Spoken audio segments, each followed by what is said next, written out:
trying to get the 2-game sweep over the Cardinals. And Colin McHugh trying to follow up what Doug Fister did last night. An incredible performance by him, and against one of the hottest hitting teams in the National League coming into yesterday's game. Fister was in complete control all game long. 7 2/3 innings for him. Just gave up 2 runs, but he was coming right at the Cards, throwing strikes, strike after strike, and that curveball was working for him too as he dropped that down low, even out of the zone, which is key against this good low ball hitting team. Colin McHugh was sitting next to the coaches last night, paying very close attention to what he needs to do tonight against the St. Louis Cardinals. He's also trying to bounce back from a really tough day in his last start against Texas. Had a great first couple of innings, was in complete control there. The 3rd inning, though, things got a little out of control for him. The leadoff walk, and then the Rangers, a tough team, started spraying it all over the field.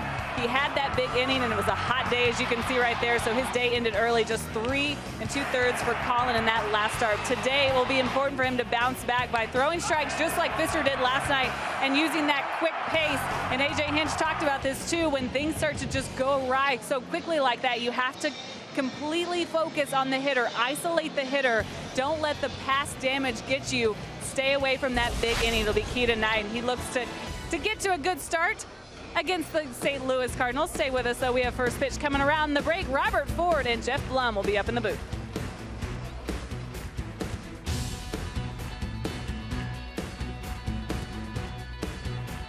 St. Louis playing to win, brought to you by Toyota Tundra. And when the Astros win, usually a big reason for that is the production from the bottom portion of their order, and we saw it last night from the 6, 7, and 8 hitters. Yeah, it's pretty amazing. If you look at the numbers on the bottom there, 6, 7, 8 accounted for 5 of those runs, all 5 of those runs last night. So they need these guys in the bottom of the order to get things done. I don't think they're being counted on to be there on a regular basis to produce runs for A.J. Hinch's lineup, but they need to show up every now and then. And here in recent days, they've done a good job on this road trip. Go-Go's come to life a little bit, a couple of home runs. Marlon Gonzalez right here moved into the 2-hole, back into the 8-hole last night. He is hitting 406 on this road trip. Also has a couple of RBIs mixed in there. Colby Rasmus, saw him with that big home run here in St. Louis against his former team. And don't forget about Luis Valbuena, who's back in the lineup today, playing some first base, while Danny Worth is over at third. Valbuena's hitting 304 on that road trip. Also had a home run off a left-hander out there in Tampa Bay. So those guys are a vital part of the lineup. They don't expect them to produce consistently every day, but when they do, it usually ends up being a win. All right, let's take a look at the Astros starting lineup presented by Southwest Airlines. And you'll notice that once again, Altuve batting 3rd, Correa batting 4th. Same top 4 in the lineup as yesterday, with Danny Worth once again in that 2 spot. I was talking with A.J. Hinch earlier today about trying to find that good 2-hole hitter. He thinks Worth can do the job, at least for the time being, his 2nd game with the Astros after being brought up yesterday from AAA Fresno. Right-hander Adam Wainwright, a mainstay in this Cardinals rotation when he is healthy. Likes to rack up innings. Can also hit a little bit. We'll talk about that later, but making his 14th start on the season. His numbers against the Houston Astros: 13-1 with a 1.57 ERA in his career. That's the bad news. The good news is I think the only guy in that Astros dugout that remembers any semblance of those numbers that Wainwright was putting up against the Astros might be Jason Castro. I'm not sure if he was playing in too many of those games, but he might have witnessed it back there in 2012. So, new group. Hopefully some new results against Adam Wainwright here at Busch Stadium. See Adam Wainwright's career numbers against the Astros. Only Yovani Gallardo has more wins among active pitchers against the Astros than Wainwright. And that game that Wainwright lost to the Astros back in 2009, it was so long ago. Jeff Blum was playing in that game. You were 0 for 3, by the way. I looked it up. Oh, trust me, I did not have good numbers. I didn't strike out, I don't think, a lot against Wainwright, but I know I put the ball in play. But what he did so effectively was the ability to work fastballs on both sides of the count, but both sides of the plate, but also working in the cutter on me left-handed. But he would also throw that fastball in there too. I would give up on it, anticipating the cut. It wouldn't. It ended up being right down the middle of the plate, locked me up. George Springer will start things off for the Astros. I appreciate you pointing that out, by the way. I'm always happy to help. Fouls the first pitch off, and we're underway. Springer looking to get on track on this road trip. Hitless in his last 11 at bats, 4 for 34 on this 9-game road trip, which ends tonight. Astros started off started it off dropping 3 out of 4 to the Rangers in Arlington and lost 2 out of 3 to the Rays in St. Petersburg. Now trying to win this 2-game set from the Cardinals as Springer takes a strike.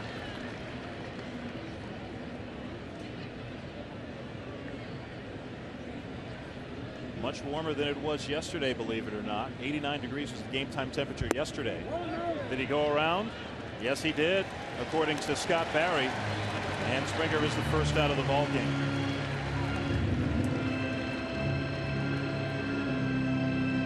So Wainwright getting Springer locked up there as he tried to check his swing. Now it's Danny Wirth, first at bat as an Astro last night, got a base hit to the opposite field. But getting back to the temperature, 95 degrees temperature at first pitch today in St. Louis. Can't wait to get back to that roof at Minute Maid Park. That's for sure.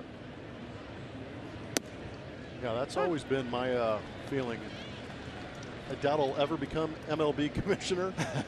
But the first amendment I'm going to make is mandatory retractable roofs on all stadiums. Pitch misses low. That had to feel good. Oh, playing, and then you played in Montreal also, which wasn't a retractable roof, but had a roof. But you get those hot summer days and get that climate-controlled conditions. Oh, it was huge. Get fouled on the right field line. Yeah, the thing about the retractable roof, or in any roof that you play under, is that you know you're going to play the game on time. Oh yeah, there's some big. Yeah, we could have used the roof during that. Yeah, no kidding. What? I offered Sparky to talk about that in the dugout, but he's like, no, he's a gamer. He goes out on the field. We're gonna, you know, wear it. I think he was jealous that I was on TV, so he had to get on TV. You know, exactly. Us radio guys can be very petty that way. Yep. He wanted to know on the action. You got to love Julia getting the candid shot of you two, by the way. Yeah, you can't hide from her in that camera. So 1-2 count to Danny Wirth. Breaking ball misses. A.J. Hinch was talking about Wainwright's curveball, and that's always a subject whenever you talk about Wainwright. Such a good hook. The importance of laying off that pitch early in the count. Don't want to be in a position where you're swinging at that curveball until you get 2 strikes and you're in a position where you have to protect. 2-2 pitch. Just missed inside. Came with a fastball. Say the last fastball at 91, so still plenty of velocity there for Wainwright, even though he's dealt with injuries over the last couple of years. Looks like Jeff Kellogg got it right. On the outside corner at the knee, so there's not much you can do with that pitch. Curveball on 3-2, and that's now back-to-back strikeouts to start the game for Wainwright. That's that curveball Robert's been hinting at, breaking down and away. And again, it's a little more of a slurve. You can see he gets on top of that. Was actually a really good angle to see the depth that curveball creates. Now it's Altuve batting in the third spot for the 5th straight game. That's lined in the left, then a base hit. You can always count on Altuve to get the party started. Now it's a 7-game hit streak. You know what? Might be a really good stat to look up. How many times has he broken up a no-hitter for the Houston Astros? No kidding. Probably a lot because he leads off. There's a good look at it on the strike zone, brought to you by MD Anderson. Down and in, ready for that heater. Turns on it. Good bat quickness. It's like Altuve basically said, you know what? I know Wainwright's curveball is good, so first pitch fastball, I'm hacking.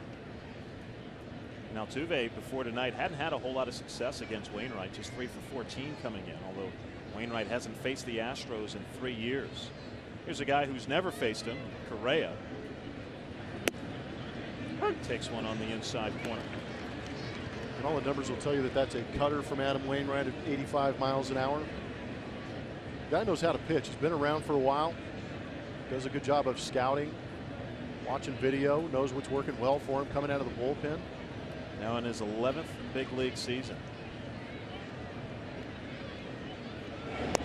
Altuve back safely. Altuve leads the American League in steals. Very efficient, as you see there. Of course, Yadier Molina, one of the best in the game when it comes to throwing out would-be base stealers.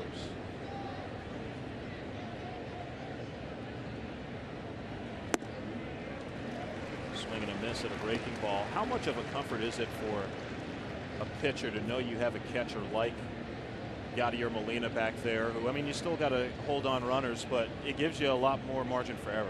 Oh yeah, it's definitely paramount to have a guy like that you feel comfortable enough that you don't have to worry about being consistent with your slide step, being as fast as you can to home plate, because sometimes that'll mess with your mechanics on certain pitches. So I'm sure it's a relief for Wainwright knowing that he can get in his normal routine. Nice catch by Matt Holliday coming in on a solidly hit ball by Correa. Altuve stranded at first base as Wainwright gets out of the inning. No score after a half. First inning. Let's take a look at the Cardinals starting lineup. Once again, Matt Carpenter in that leadoff spot. Aledmys Diaz back in the lineup. Did not play yesterday. Sensational rookie shortstop for the Cardinals, who's been scuffling a little bit offensively of late after a great start. And Adam Wainwright certainly holds his own in that 9 spot. Yes, he does. Tonight's Let's Motor Player Profile is brought to you by BMW. Colin McHugh on the hill for the Houston Astros, making his 14th start. Did a good job of breaking down the roller coaster ride that has been Colin McHugh this year. That last start against Texas did not go so well. 3 2/3 inning, knocked out of there early.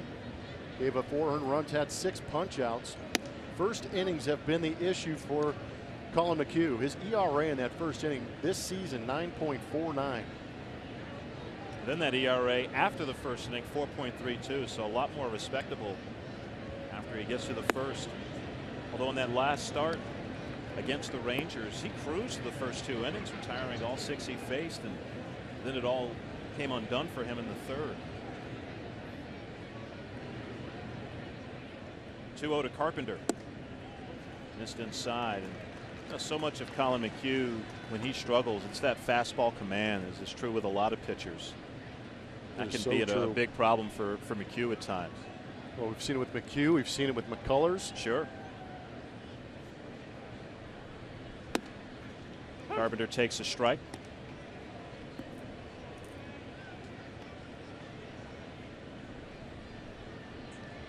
Carpenter out of TCU. Over Altuve's head for a base hit. Matt Carpenter, a good hitter. Pretty hard to put him away after you get behind 3-1. Yeah, big league hitters like this count. Matt Carpenter again puts a good swing on it. Fastball up in the zone, almost center cut. 3-1 counts. Big league hitters are looking for that heater. McHugh having tough command outside the zone, had tough command with it in the zone, leaving a pretty good pitch out there to hit. Now it's Brandon Moss batting in the 2 spot. Moss has been swinging a hot bat, a home run yesterday off of Doug Fister. And McHugh starts him off with a curveball. I think when McHugh a lot of times is at his best is when he's able to land that curveball for strikes early in the count. Some days he's not really able to do it, but he's able to do that a lot of times. That's when he has his better outings. It was a big key for him in that complete game win he had against the Diamondbacks a few starts back. Misses with a fastball. First career complete game against those Arizona Diamondbacks in Arizona. But I agree with you. It's so effective when you can throw that get me over curveball early in the count, get ahead. Kind of slows down the hitter's eyes and that load for them a little bit, and then you speed them up with that fastball. You have a tendency to beat them. Right to Valbuena, and they'll get Carpenter in a rundown. Nice job by Valbuena, not only the tag but also that rundown play. Didn't even have to make a throw, retiring Carpenter, so a double play. No, that was extremely heads up. Granted, the ball was hit to his left, allowing him to catch it, just step on first. So that thought process was pretty simple. But after that, he did a great job of recognizing where the base runner was. You see the catch, step on first. You see Matt Carpenter trying to juke him a little bit, but fish ain't biting. Valbuena tags him out, takes care of that double play all by himself. He's done a really nice job at first base. Started playing there last year. Seems very comfortable over there from the very beginning, really. Well, I think that's a credit to Valbuena's footwork. He has great footwork at third base that makes him have good hands. just translates over there at first base also. Holliday takes a fastball low.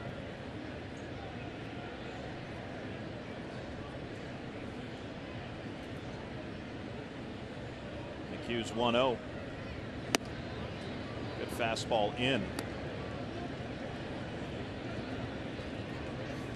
Holliday hitless in yesterday's ball game. Just 5 hits for the Cardinals last night. 2 of them home runs off Doug Fister, accounting for both of their runs. 2-1.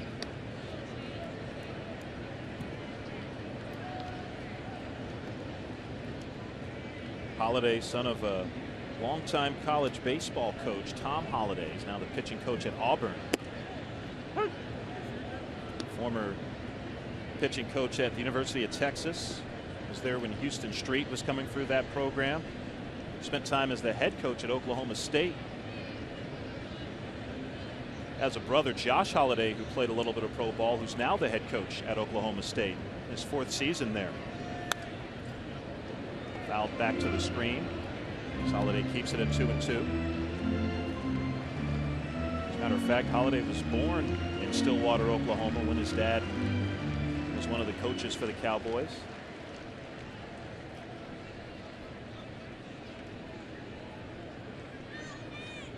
Infield pretty much straight up against the right-handed power hitter.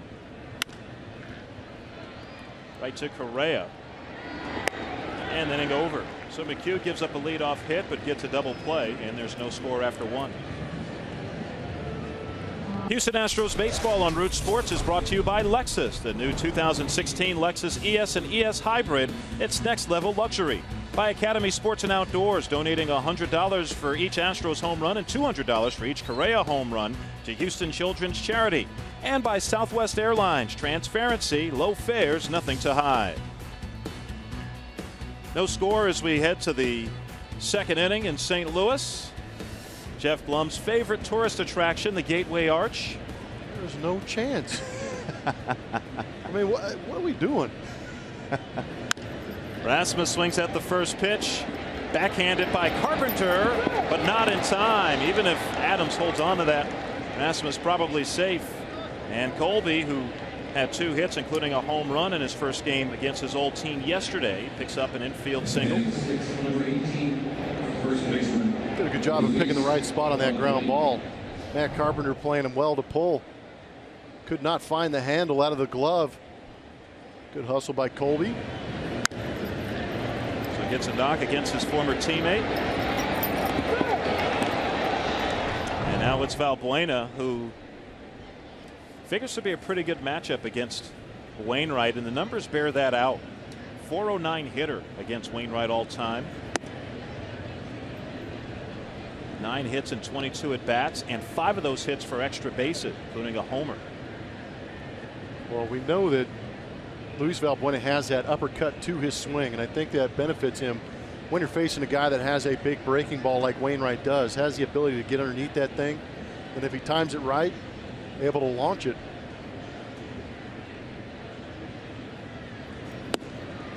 Takes a strike over the outside corner with a fastball.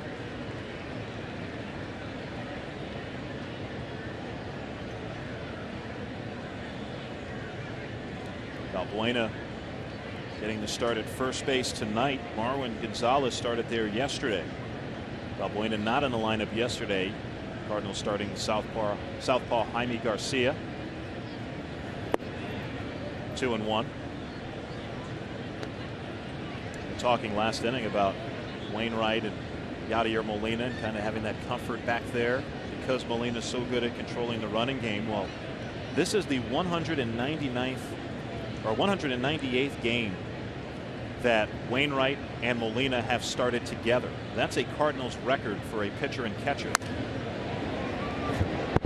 Foul, 2-2. Not only is that impressive, that's pretty cool. They just passed with their 198th start together. They just passed Bob Gibson and Tim McCarver, who started 197 games as a battery with the Cardinals. Gibson, of course, a Hall of Famer. Tim McCarver now doing some broadcast work for the Cardinals, no longer a national broadcaster, and a Hall Hall of Famer as a broadcaster in his own right. 2-2 still to Valbuena.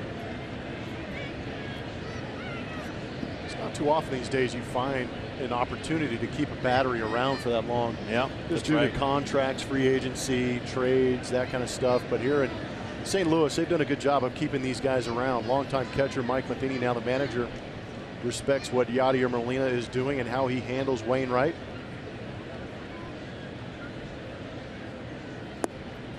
Got him on a breaking ball. Third strikeout for Wainwright. What Wainwright does good too is he's able to locate. When I mean locate, he can paint corners early in the count. What he does when he gets to those 2 strike counts, you may be looking for the pitch, and he may throw the pitch you're looking for, but you see just off the edge or just far enough away to stay away from the swing. Now here's Carlos Gomez.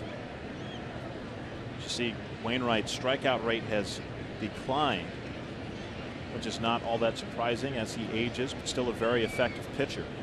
Gomez has good numbers against Wainwright and almost added to them there, but Peralta able to get a double play. Hit hard by Gomez. Not much Rasmus could have done on that. And there's no score after an inning and a half.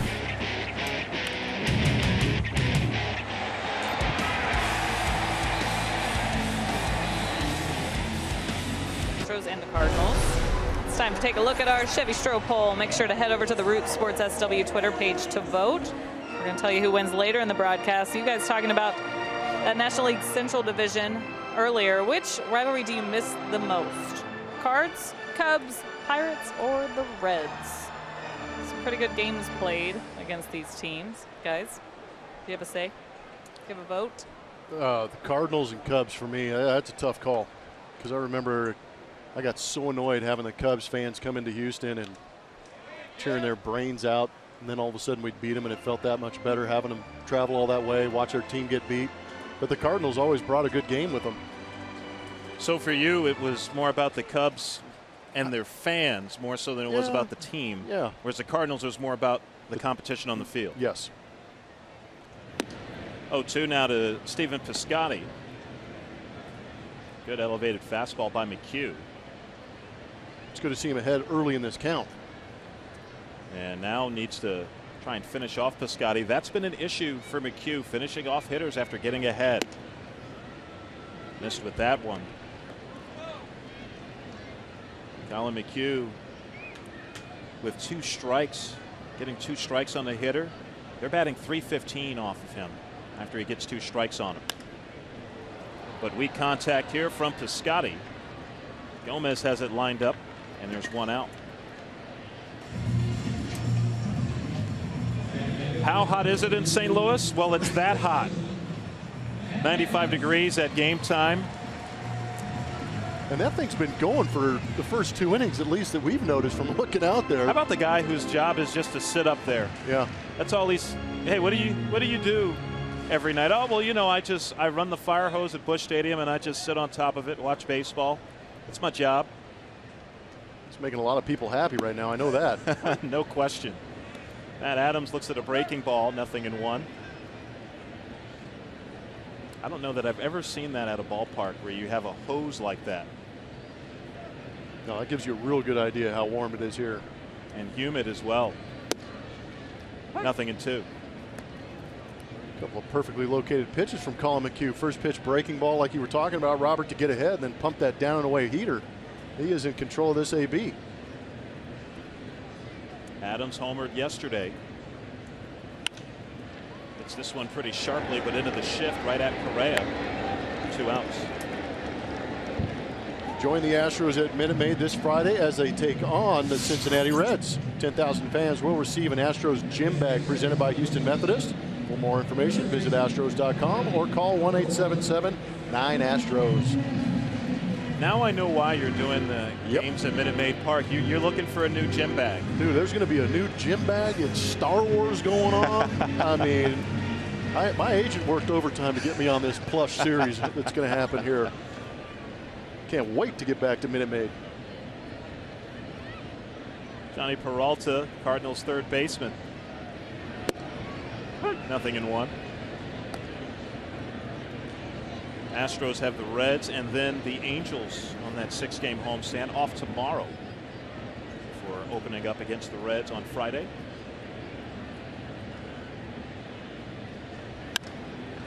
Hit pretty well to right. Springer. 3 out. So a 1-2-3 inning for Colin McHugh. No score after 2. Score here, Busch Stadium. The Force comes to Houston this Friday for Star Wars night. All fans with the special Star Wars ticket package picks up a Jedi Council triple bobblehead featuring Altuve, Correa, and Keuchel. Choose from either the Star Wars ticket package or the Star Wars and Comic Palooza ticket package at astros.com/Star Wars or call 1-877-9-ASTROS. Plummer, are your socks ready? Absolutely. I've got the Chewbacca socks ready. Well, kind of. I got to wash them. It's been a long road trip. Yeah. Please wash them. I love how you act like you're going to wash them. Well, it sounds good in theory. Scoreless ball game as we start the 3rd inning with Castro. And you see Castro, pretty good numbers against Wainwright, 357 hitter. But again, Wainwright hasn't faced the Astros since 2013. 0-1. Wainwright has dominated the Astros in his career, 13-1, 1.57 ERA, 15 starts, 21 games overall. And he's won 7 consecutive starts against the Astros. But the last outing against them came July 9, 2013 at Minute Maid Park. Gave up a run in 7 innings and got the victory in that game.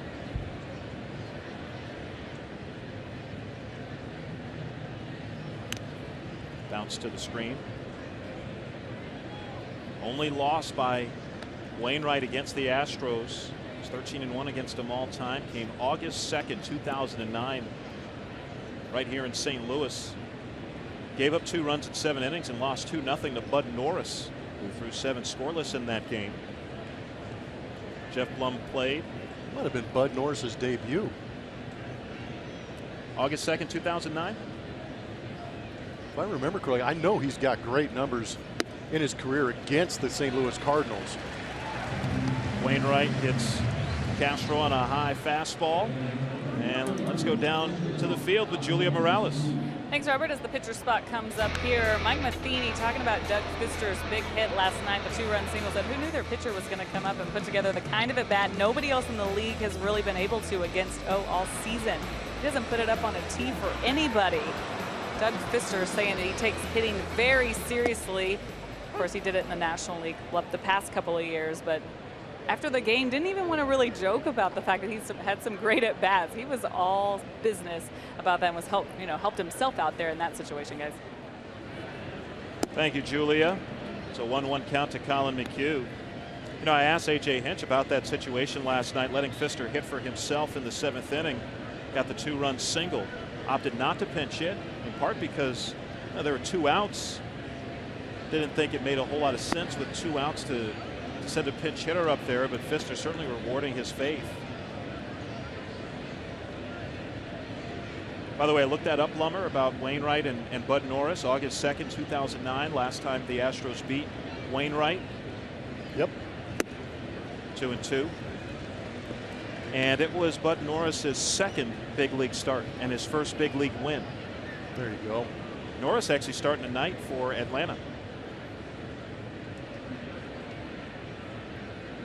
Yeah, it was pretty impressive. 2 hits in those 7 innings for Bud Norris against Adam Wainwright. And looking at this a little more closely, it was actually his 1st big league start. He had made 1 appearance in relief against the Cubs at Wrigley before making that start on August 2nd of 2009. McHugh stays alive. So I get half a sack on that? Half a sack. Yeah. Yeah, okay. half a sack. That's good. It's a generous I was in on the play. system, though. Yeah. Got a shoelace. And I mean, that had to have been a big lift for you guys at that time. McHugh trying to get one up the middle, but Diaz making a nice play. 2 outs. Cardinals have really been impressed by Diaz offensively and defensively. Very nice play moving to his left. Good jump. Good pick. What's key in those plays when you're going left or right is that exchange from glove to bare hand. You can see that Diaz made it pretty easy. Good job judging the throw as he was moving into left field too. Native of Cuba, was playing at Double-A last year and made the Cardinals out of spring training this year. Springer hits the first pitch to Diaz. Low throw, nice job by Adams. And it's a 1-2-3 inning for Wainwright, still looking for our first runs of the evening as we go to the bottom of the third. No score as we go to the bottom of the third in St. Louis, Missouri. Astros trying to sweep this 2-game set from St. Louis, who will travel to Houston in August for a couple of games. See some Astros fans making the trip. Always see quite a few Astros fans here in St. Louis. Seen quite a few over the last few days. Colin McHugh has faced a minimum thus far. Gave up a leadoff single to Carpenter in the first. But he was erased on a double play. And now he'll have to contend with Yadier Molina.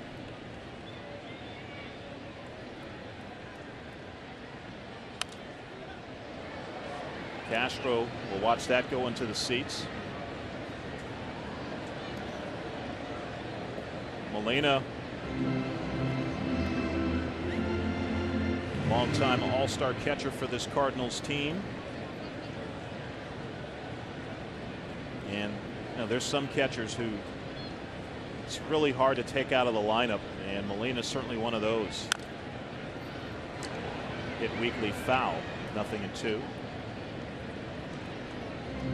You think about catchers who pretty much play every day, play more than most starting catchers. Yadier Molina and Salvador Perez in Kansas City, probably at the top of the list. Yeah, it's not easy to do these days. Especially, you talked about the weather today. You're catching in a Midwestern state. You know, you got both Yadier and Salvador Perez in the similar parts of the country where the humidity can get cranked up a little bit. You got to throw the gear on and go back there and catch on a daily basis. It's a credit to these guys and their ability and their athleticism. Good breaking ball by McHugh to get his first strikeout. Jack in the Box takes us inside the box score. And it's going to be best in the league road records since 2015. Houston Astros doing a great job on the road. Playing against some of those former NL foes. 12-4, Pittsburgh, Arizona, Chicago, Tigers sneaking in there. Overall, the last two seasons, Astros 21-7 in interleague play. That's the best in the majors. Aledmys Diaz looks at a strike. Astros 5-3 in interleague play this year. They dropped 2 out of 3 in Milwaukee first week of the season. Then had that 4-game home-at-home set with Arizona, winning 3 of those. Shot foul. Diaz did not start last night's ball game. Greg Garcia got the start at short. Diaz just 4 for his last 24. Really scuffling on the Cardinals' last road trip before this series started. They went through Cincinnati and Pittsburgh. Cardinals going 5-1 on that trip.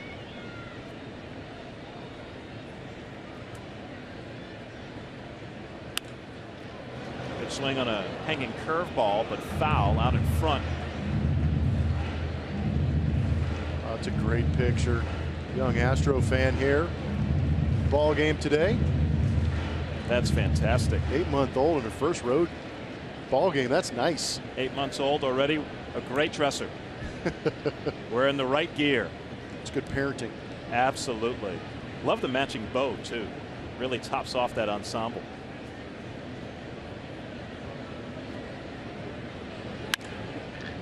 Up the middle. Flag down by Correa. Got him. Outstanding play by Carlos Correa, showing off his arm strength. 2 outs. That was a phenomenal play. It was a close play at first. Mike Matheny is going to have his guys take a look at it, but that was an incredible play by Carlos Correa, moving far to his left. Saw Aledmys do it earlier. Now he's getting it done to him, but the spin move. But what's impressive for me with Carlos Correa is when he made that spin move, watch how he makes a spin, gets on top of the baseball and puts some velocity on that ball. It's a good look at the play at first on our Super Mo, brought to you by Mattress Firm. Ball is in the glove. Mike Matheny opting not to challenge. What I've always been impressed with Correa is, for a guy as tall as he is, 6'4", when he's going to his left or to his right, he does such a good job of keeping that glove low. Right at Altuve. And it's a 1-2-3 inning.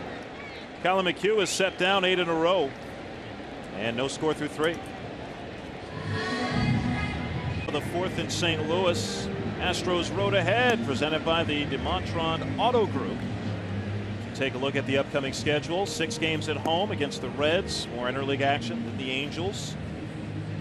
Then a trip to Kansas City, about 4 hours from where the Astros are right now. And wrap up next couple of weeks with some home games against the White Sox. That'll be good. There's also a day off tomorrow. So those 3 Thursdays in a row will give the Astros a chance to regroup. You know who loves those off days are bullpen guys. Oh yeah. One day they know they do not have to get hot. That's right. So the Astros go 20 straight days without an off day, and tomorrow will be their 2nd off day in the last 4. And we're off on Monday. Worth 0 for 1. As Wainwright misses with the first pitch breaking ball. You know, Danny Worth, pretty good pitcher in his own right. He's pitched in mop-up games a few times in the majors and minors. Has a very good knuckleball. And hoping he doesn't have to start throwing that knuckleball full time anytime soon. And with the way he's played at Fresno, certainly not in the offing, but none other than Steve Sparks, a knuckleball authority, says that Worth is one of the better knuckleballs he's seen from a position player. He hasn't seen mine. I think he'd still say that, though, even though he hasn't seen yours. Good chance.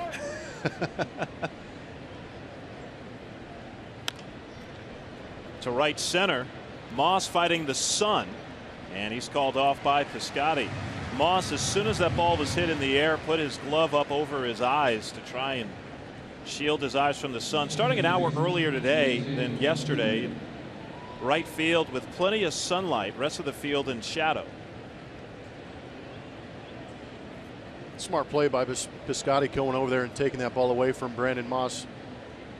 Has a much better angle going to it. Piscotty pretty new to center field. Randall Grichuk had been playing center every day for the Cardinals, but has been scuffling offensively. So Piscotty, who's played mostly corners in his professional career, getting a shot in center and has done a decent job there by all accounts. Altuve had the Astros' first hit of the night. 1-1. There's 2 singles off of Adam Wainwright thus far. Colby Rasmus, an infield hit in the 2nd. Cardinals with just 1 hit off Colin McHugh. It's 1 foul.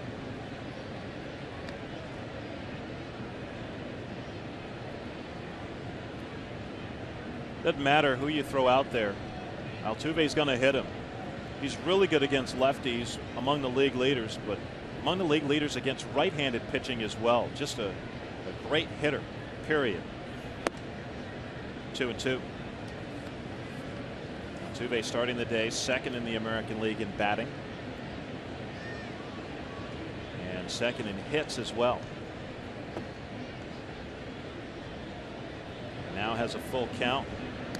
And, you know, as good of a hitter as Altuve is, Blummer, it's really been impressive seeing how good he's done at working the count. 31 walks this year. He's among the league leaders, tied for 9th. Yeah, and I think that's really benefited him in the sense that he's gotten some better pitches in the zone to drive. So that home run number is up pretty quick this year for Jose Altuve. Chopper foul. Most walks Altuve's ever had in a season in his career is 40. And he is well on his way to surpassing that in the first half of the season. And that's probably the most impressive thing about Jose Altuve for me, is his ability to continue to morph into a better hitter each year, challenging himself. And there's walk number 32 on the season for Altuve. You know, talking with Dave Hudgens about that, Says, every year that he's been here as the Astros hitting coach, Altuve comes to him with more ideas of how he can be better. You get to talk to Dave Hudgens? I do. Must be nice, man. Well, I just know how to approach him, I guess. Trust me, I've tried. There is a force field around that that man when I try and get near him. He's a great guy, though. I've actually been able to corner him in a weight room every now and then and have some really good conversations, but it's got to be under the radar. Nothing happening on the pitch out. This time last year, Carlos Correa was doing some serious damage in the big leagues. First career 3-hit game. Try and give him a little love, spark that bat, get it going again. See that against the Colorado Rockies. It doesn't have to be anything barreled up. Just find some open acreage out there and run. Breaking ball in there for a strike.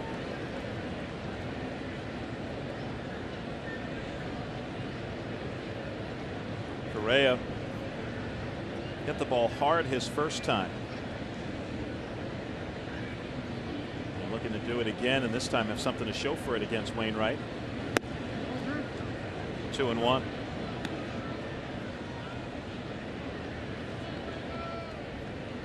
Adam Wainwright has played all 11 of his big league seasons with St. Louis. A lot of people have forgotten he was originally drafted by the Braves, a first-round pick. That one will go foul.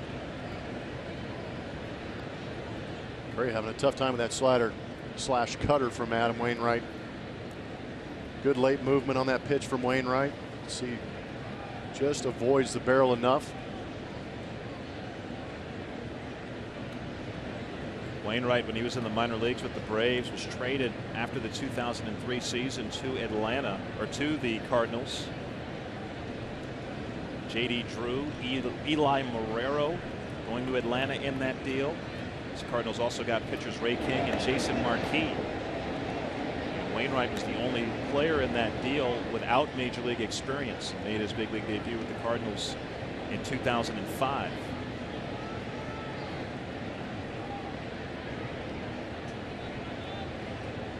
Was a weapon early in his career out of the bullpen, but the plan was always for him to be a starting pitcher. He has been a really good one. 121 wins coming into this year as Altuve goes, and the throw is waiting for him.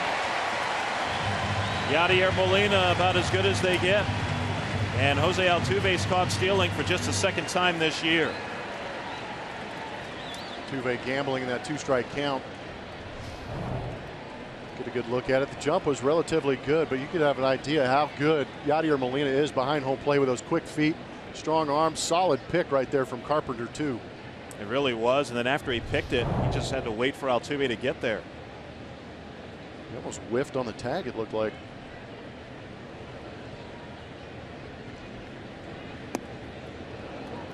And Wainwright issues his second straight walk. Doesn't walk very many.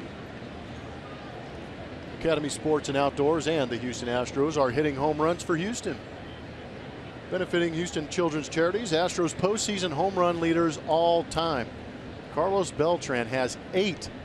And if you recall, he only had 1 postseason with the Houston Astros. Gives you an idea how much damage he was doing. Lance Berkman, Mike Lamb had some big home runs in postseasons. Of course, Colby Rasmus last year. Yeah, big numbers in the postseason. Here is Rasmus. By the way, the 2 walks by Wainwright. This is only the 4th start this year in which Wainwright has walked more than 1. Rasmus now has an 0-1 count. Infield hit his first time.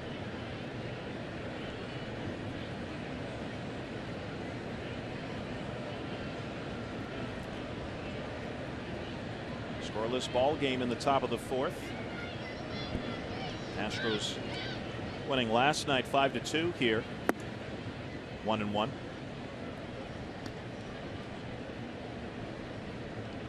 It was great to hear Rasmus yesterday talk about how much he appreciated his time in St. Louis. Wasn't always easy for him here. A lot of expectations placed on him as a first-round pick. And coming over to a real veteran team. Really had a tough time fitting in initially. But boy, has he found a home in Houston. Coming back this year after accepting that qualifying offer, first player ever to accept one of those qualifying offers. And he absolutely loves being in Houston. 2-2. And Rasmus, he even said, you know, when I think back to my time with St. Louis, some of the struggles I had, you know, a lot of it was just youth. Get into the big leagues, 22 years old. Never really dealt with a lot of different things.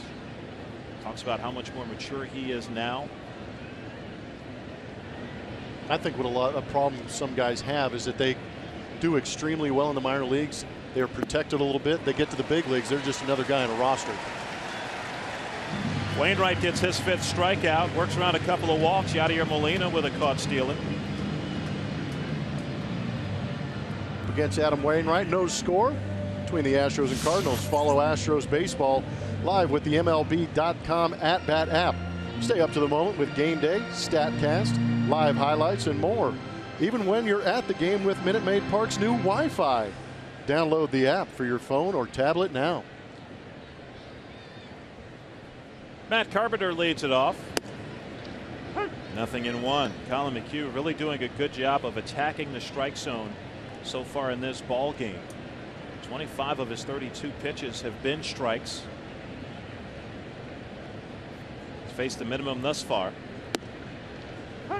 0-2.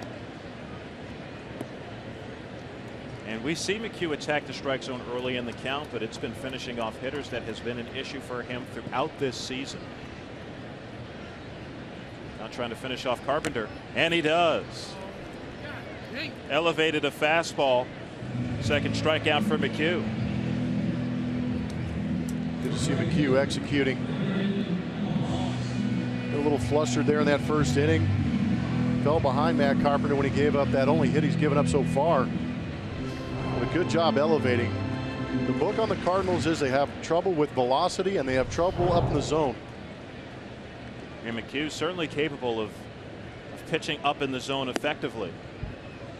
1-0 to Brandon Moss.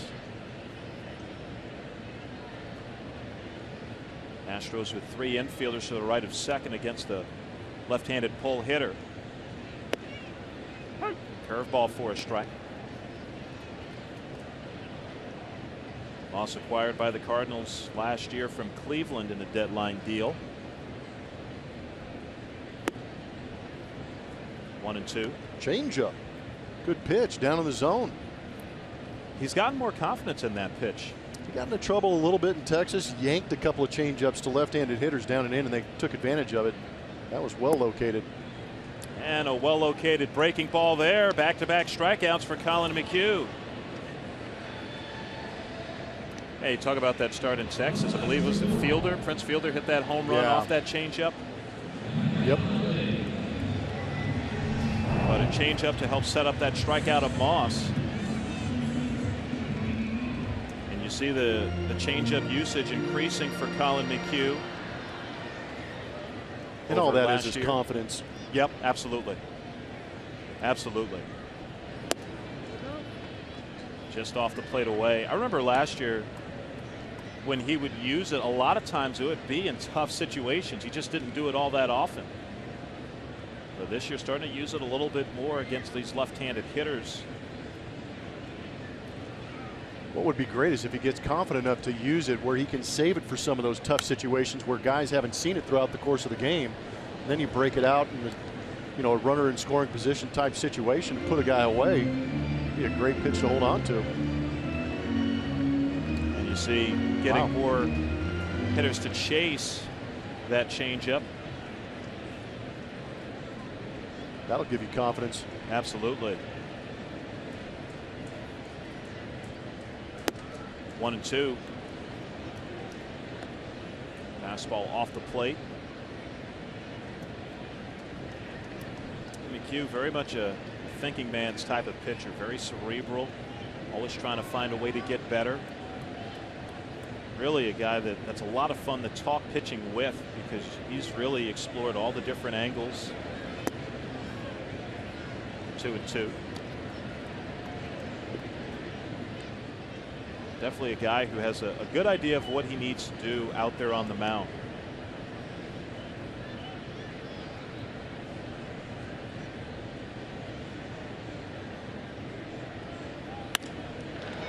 Altuve. That ends the inning. Hit hard by Holiday. Throws his helmet down after he's robbed of a hit. Colin McHugh, he is set down 11 straight. Park with the best fireworks show in town. The next Friday Night Fireworks Spectacular is a Star Wars themed show after this Friday night's game against the Reds. For more information, visit astros.com/fireworks or call 1-877-9-ASTROS. Welcome back. You want to know what's new at Busch Stadium this year? It's the meatball cone. You know, they're known for their great Italian food on the hill. This is a little bit of a taste of that. It's meatballs in an Italian bread cone. I'm wearing half of the Parmesan she put on it for me, but this looks delicious, guys. Thanks, Julie. It certainly does look delicious and looks very healthy as well. No score as we start the top of the 5th inning. A meatball cone. And what will they think of next? No, meatballs in a cone. I mean, that's pretty impressive. I'm not sure if today's the day that I would venture out. Yeah. Get a cone of meatballs. Not today. Yeah, there's. I mean, I think the temperature threshold might be around 72 degrees. Fair enough. So we're well above that. You'd be waiting a long time in St. Louis for that. Yep. The temperature to get to that threshold again. Yeah, it may not be at the ballpark. Hit hard by Valbuena, and Moss will have to play it in front of him. That's the 3rd hit Wainwright has allowed. And Valbuena, who came in hitting .409 against the Cardinals right-hander, adds to that.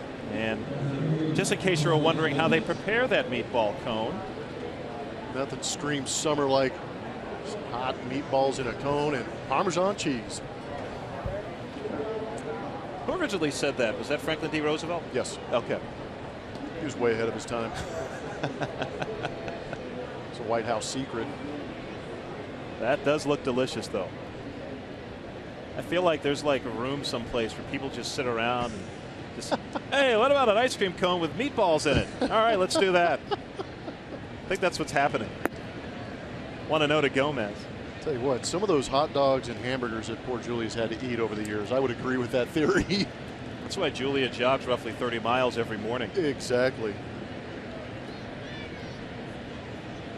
Now that's what I'm talking about. Yeah. Old school rocket pops. There you go.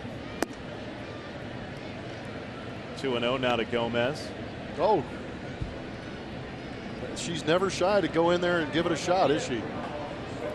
That a kid, Julia. There you go. Taking one for the team.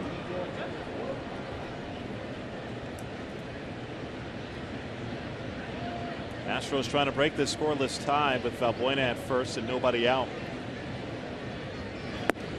And now it's 3-0 to Gomez.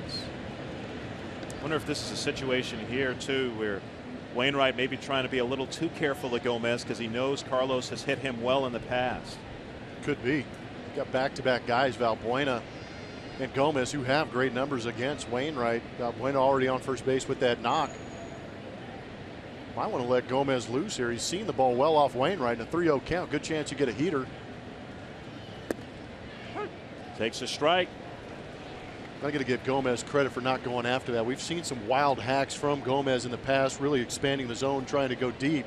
But right there in a 3-0 count, it looked like he really narrowed it down where he wanted that fastball, and that was not where he wanted it, and he's laid off it. And just because it's a strike, you don't have to swing at it on 3-0.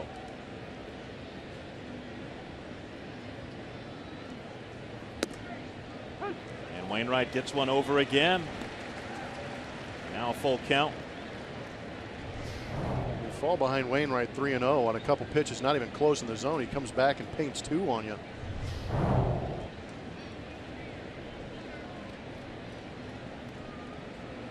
And really can't sit on anything here on 3-2 from Wainwright. Can't expect it's going to be a fastball for certain. Missed low, did get the fastball, but didn't locate it. And that's now 3 walks for Adam Wainwright, and they've all come in the last couple of innings. Very atypical for Wainwright. Pretty gutsy take by Gomez.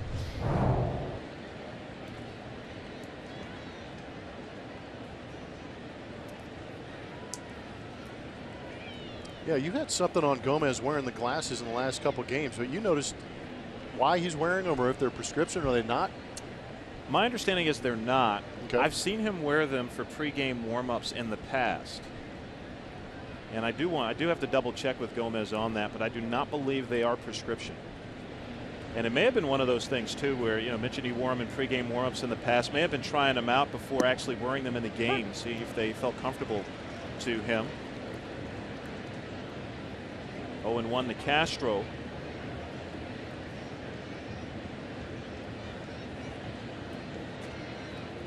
Best threat for the Astros tonight. First time they've had 2 men on. As a matter of fact, it's the first time either team has had multiple base runners in an inning. 0-2. With that foul ball, we're going to take a look at our Lexus defensive ratings. Looking at the Cardinals outfield. Matt Holliday out there in left field. Did make a great play earlier in this ball game, but still one of those guys that I think Gary Pettis is going to test that arm of his. Steven Piscotty's played the corner spots. We saw a throw home from him yesterday. Almost got Carlos Gomez, but really not much velocity out of the hand. Brandon Moss has some experience out there in right field, and I think that the reason he is in right field might be because he has a better arm than the other 2 guys. Pitcher up next. Nice play by Adams, and the Cardinals turn 2. That was an excellent play by Mike Adams to start that double play. And then Wainwright getting over to cover first base.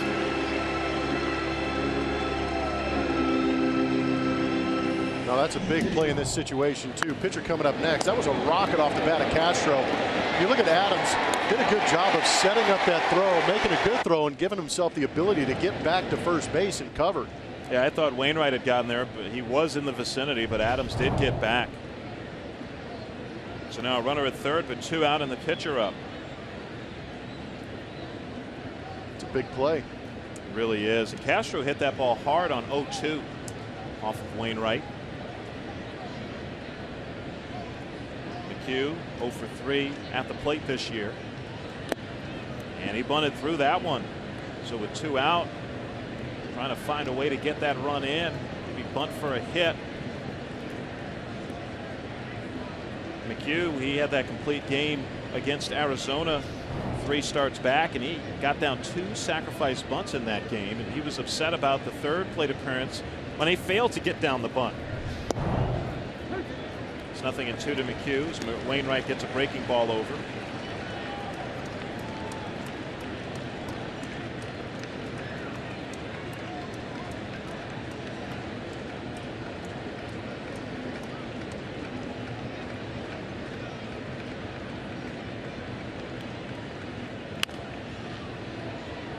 Ball bounce foul.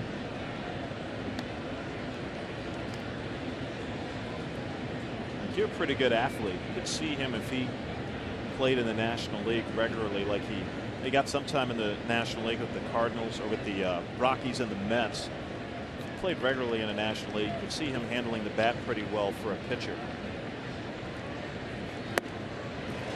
Wainwright gets him with some high heat. A walk and a single, but Wainwright gets out of it. No score.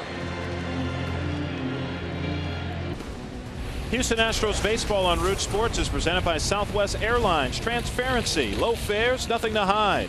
By Jack in the Box. The Portobello Mushroom Buttery Jack is back. Taste it before it's gone at Jack in the Box. And by Academy Sports and Outdoors, donating $100 for each Astros home run and $200 for each Correa home run to Houston's children's charity. No score as we go to the bottom of the 5th on a hot June day in St. Louis. It's a few blocks from the ballpark here in downtown St. Louis. And what's really been hot in this game has been the pitching on both sides. Adam Wainwright getting out of a 1st and 2nd no-out jam in the top of the 5th. Colin McHugh, he has set down 11 in a row since allowing a leadoff single to Matt Carpenter, and has faced the minimum through the first 4 innings. Piscotty looks at a breaking ball. 0-1.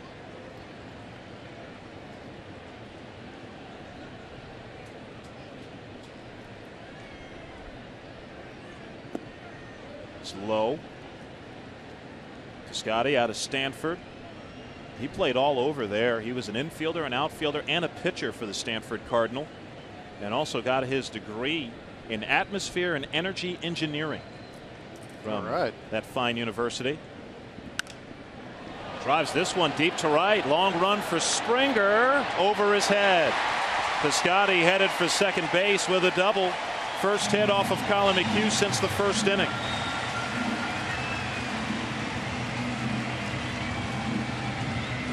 Let's take a look at our forward spray chart. This is Matt Adams with runners in scoring position. He's got that situation right now. Pretty evenly distributed to right and left, up the middle. He's got 8 of those knots. Gives you a good idea. He's got high risk numbers as far as average is concerned.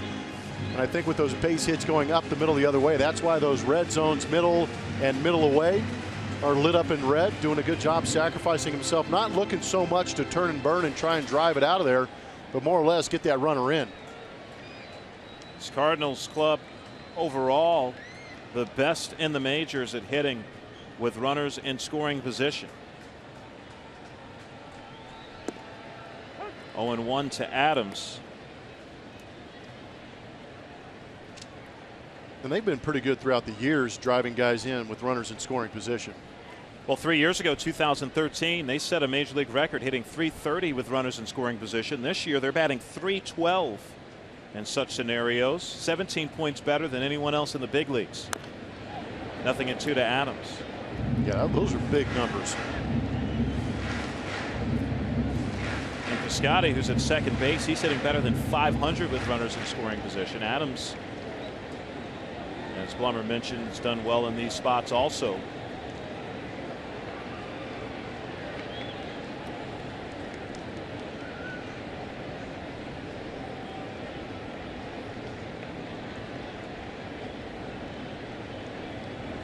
Long set by McHugh, and now he'll step off and look Piscotty back. What's interesting in this situation, though, Matt Adams in the middle of that order, I'm sure Matheny wants him to drive in that run, but it's also an opportunity for the left-handed hitter to pull something on the right side with nobody out, move that runner to third base, less than 2 outs, give Johnny Peralta a chance to drive him in. Got him on a breaking ball. Castro looks the runner back to second before getting the out at first. 4th strikeout for Colin McHugh, and it comes in a big spot. Pretty impressive. You got a guy with massive numbers with runners in scoring position, and you punch him out like this.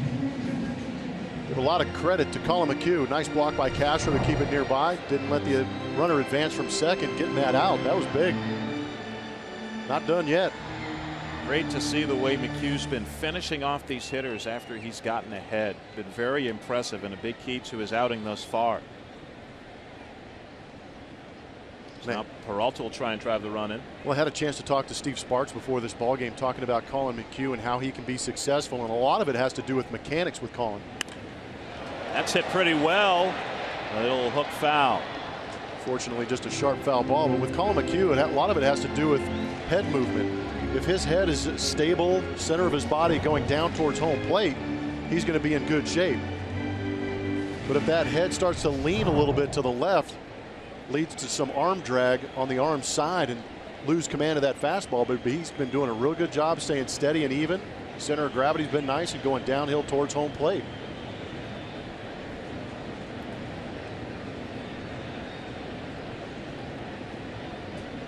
One strike pitch. Nice block by Castro.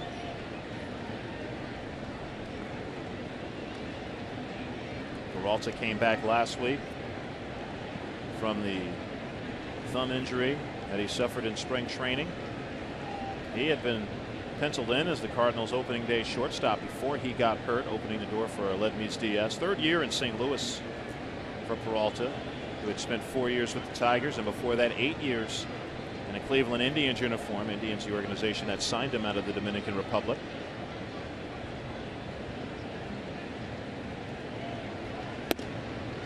Two and one.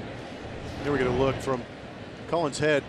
You see the head going down towards, but that arm kind of flared out to the right a little bit, getting out of that 90-degree angle that he would like to see going down towards home plate. Therefore, the pitch just kind of fluttered out of his hand. Didn't really have that good sharp break we've seen consistently in this outing from him. Now it's 3-1 to Peralta.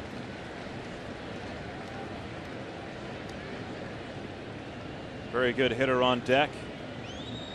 His pitching coach Brent Strom looks on. Yadier Molina on deck, and a very good hitter, but also a double play candidate. So we'll see if McHugh chooses to be careful here with Peralta on the 3-1 count.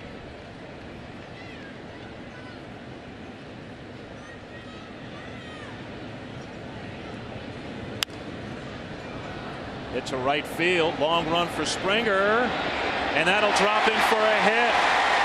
Runner trying to score, the throw's there in plenty of time. 2 outs. Springer nailing Stephen Piscotty. This is why you never give up on a play.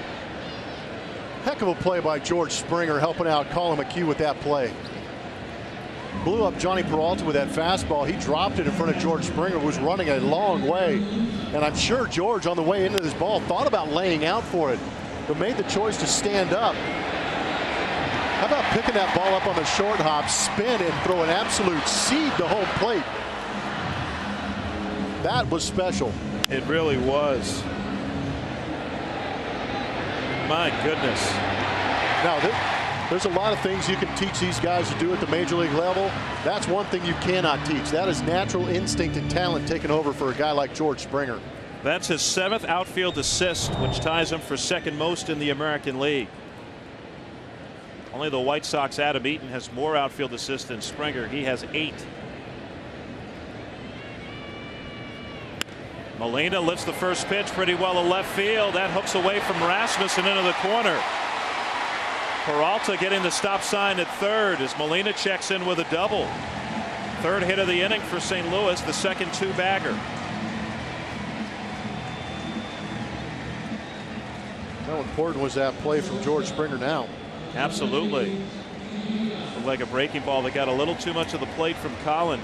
Yeah, it did. Almost look like Yadier was sitting on it too. Yep.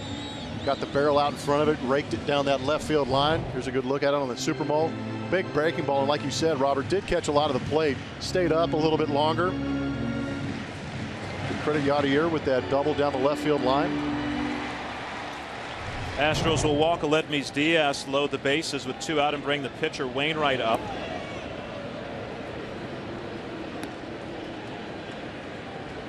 Sometimes this is the life of a number 8 hitter.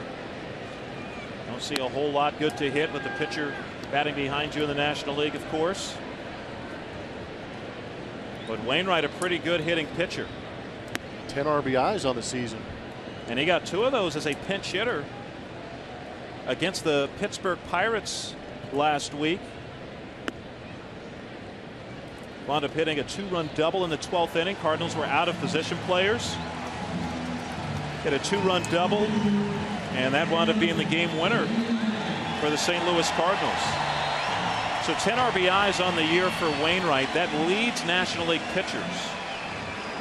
And he'll get an opportunity here with the bases loaded. Wainwright also has 4 doubles and 1 triple, also a home run, so 6 extra base hits for Wainwright. And he almost had another hit there. On accident. Scott Barry on the call. Very close. I thought that was a great pitch to lead off this at bat by Colin McHugh. Speaking of McHugh, that was a little cue shot off the bat of Wainwright. Sure was. Got out ahead of that little bit of a cutter slider from Colin McHugh, knowing that Adam Wainwright's going to be aggressive. Michael Walker wanted that to be fair, didn't he? He sure did. And all those numbers you rattled off about Adam Wainwright, Colin McHugh's not going to pitch to the pitcher. He is pitching to Adam Wainwright, the hitter. That's right. You know, that was in the scouting report about Wainwright and his ability at the plate. 0-2. And it's funny because the fans, you can tell they know that Wainwright is a good hitting pitcher. I think they were a little more jazzed up when Wainwright got to the plate than they normally would be in this spot with a pitcher hitting. No doubt. These fans here know there's an opportunity if this guy has a bat in his hand. Colin McHugh looking to put him away. 2-strike pitch. Not hit hard. And taken to third base by Worth to end the inning. So Colin McHugh works out of a bases loaded jam. Gave up 3 hits in the inning. Springer helping with an outfield assist. No score after 5. As we go to the top of the 6th inning here in St. Louis. This pitching performance is going to be brought to you by Kubota. Roy Oswalt in this stadium. That was game 6 in that 2005 NLCS. The Astros needed this win.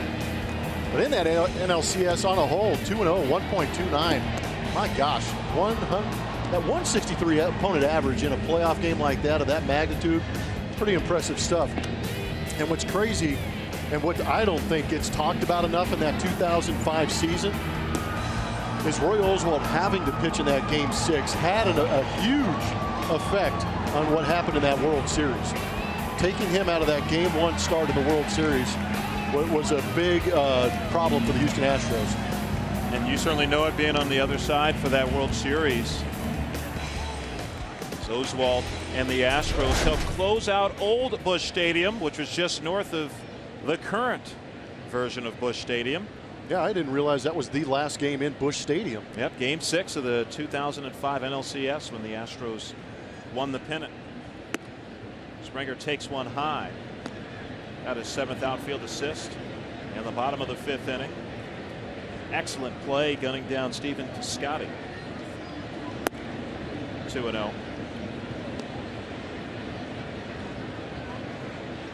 This ballpark opening in 2006. The 3rd stadium the Cardinals have played in that's been known as Busch Stadium. Well struck down the right field line, but that'll slice into the seats. Of course, the best known of those Busch Stadiums, or the longest lasting of those, was the last Busch Stadium the Cardinals played in. Played there from '66 through that '05 NLCS. And the Cardinals before that played in a park that had been known as Sportsman's Park. And then when Gussie Busch of the Anheuser-Busch family bought the ball club in the 50s, he renamed the park Busch Stadium. It's kind of selfish. Well, he didn't do it necessarily because he wanted a park named after himself. Originally what happened was Gussie Busch, Anheuser-Busch family, they buy the Cardinals, and originally he wanted to call it Budweiser Park in the 1950s. And Major League Baseball said you can't do that. You can't have a ballpark with a corporate sponsor name. Boy, have times changed. Hit pretty well by Springer. Moss still going back, drifting with that ball to make the catch. So Gussie Busch, he got rebuffed trying to name it Budweiser Park. So he said, all right, well, I'll just name it after myself, Busch Stadium. And then not too long after the ballpark was named Busch Stadium, all of a sudden, Anheuser-Busch had a new product called Busch Beer. So still found a way to make it a corporate tie-in. Ahead of his time. And now MLB is like, yeah, bring it. You've got a check. You can put whatever you want on that stadium. I mean, now it's like, can you name a stadium, or that very many stadiums that don't have the corporate name? That would be a challenge. Exactly. Danny Worth lifts it right side. Carpenter, 2 out. And you know, when Gussie Busch bought this Cardinals team in the early 50s, he actually helped save Cardinals baseball in St. Louis. There's a very good chance that the Cardinals were going to move to Houston. And it was a 2-team city at the time, with the St. Louis Browns of the American League also in St. Louis, and they both shared Sportsman's Park. And came very close to having the Cardinals sold to a group that would have moved the team to Houston, which had been a long time minor league affiliate of the St. Louis Cardinals, the Houston Buffaloes. But Gussie Busch bought the team, and Cardinals baseball has continued in St. Louis. Nothing in 2 to Altuve.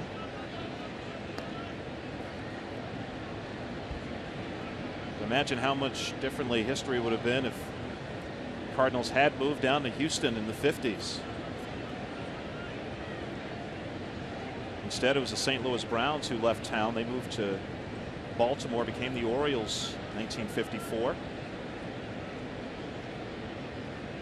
Gussie had the right hat on.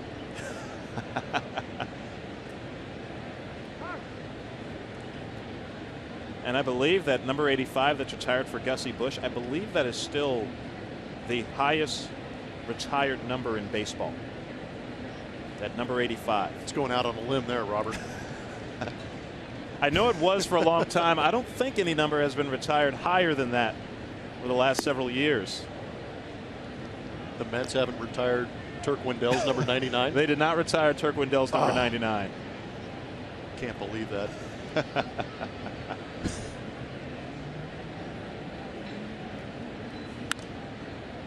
Popped up, foul territory. Wainwright racing over there, and what a nice play by Adams. He's made a couple of nice plays at first base tonight, sliding right in front of the Cardinals dugout, and Wainwright has a 1-2-3 inning. No score as we go to the bottom of the 6th. Support your Cy Young winner by spending this Saturday afternoon in Keuchel's Corner, presented by Houston Methodist. This package scores you a ticket, beard, and Keuchel's Corner t-shirt. For more info, visit astros.com/Keuchel's Corner or call 1-877-9-ASTROS. Speaking of really cool places to watch the game, there's actually a lot of really fun seats to watch the Cardinals game outside of the ballpark. I'm at one of them, Cardinals Nation rooftop up here outside of the ballpark. Like I mentioned, this is a part of Ballpark Village that opened just before opening day in 2014. So this is very new. It's where the old Busch Stadium used to be as well. But there's a lot of things you can do out here for fans. But catching the game is one, but there's a museum out here, lots of restaurants. I think there's even a cowboy bar with a mechanical bull in here somewhere. But a really cool place to enjoy the game. If you don't have a ticket, of course, these games sell out pretty easily here in St. Louis. A big fan base, but a very cool spot. It's not much cooler up here, I can tell you that. It's still very warm. But I'm wondering what the Cubs fans think about these rooftop seats. Yeah, I was about to say, it looks very much like what you have across the street, the rooftops at Wrigley Field. I wasn't going to say it. Just going to hint at it. We'll take it and run with it because that's a definite copy. Hit hard by Carpenter, and he has his second hit of the game. Second straight inning, the Cardinals get the leadoff man on. As McHugh got ahead of Carpenter, unable to finish him off, however.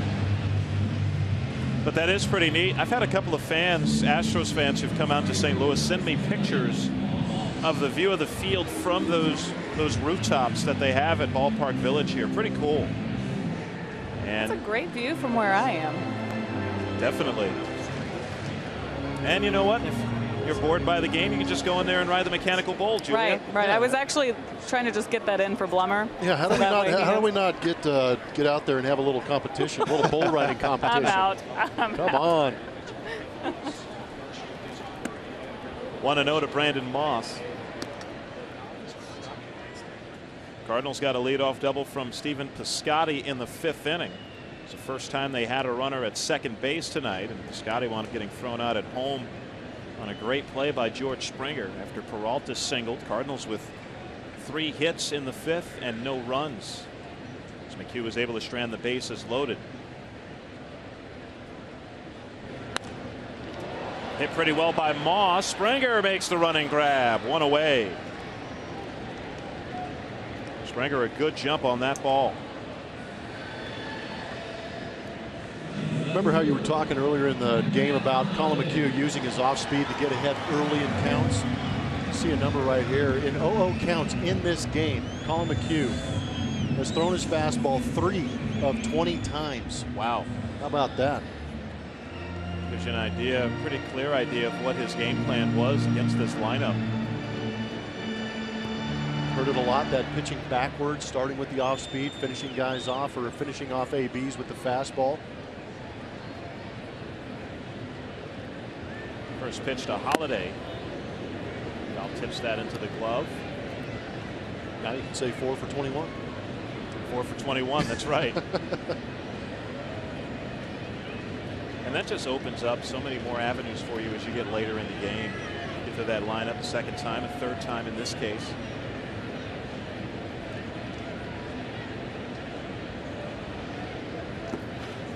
One. Well, to that point, I think it plants a seed inside the hitter's head if you could throw that off speed early in the count for a strike, then you could throw a fastball for a strike. There, immediately you've told the hitter that you could throw 2 pitches in the strike zone. Right. Because as a hitter, you're trying to eliminate 1 pitch or a side of the plate, try and narrow things down in your approach against certain pitchers. Then you go out there and face a guy like Colin McHugh tonight, and he expands that thought process because he's commanding off speed in the zone. 2-1 now to Holiday. Yeah, that's what a lot of hitting is, isn't it? Just trying to eliminate certain pitches, eliminate a side of the plate in some instances. And when you're facing one of the good ones or a guy who's really on his game, it's really tough to do that.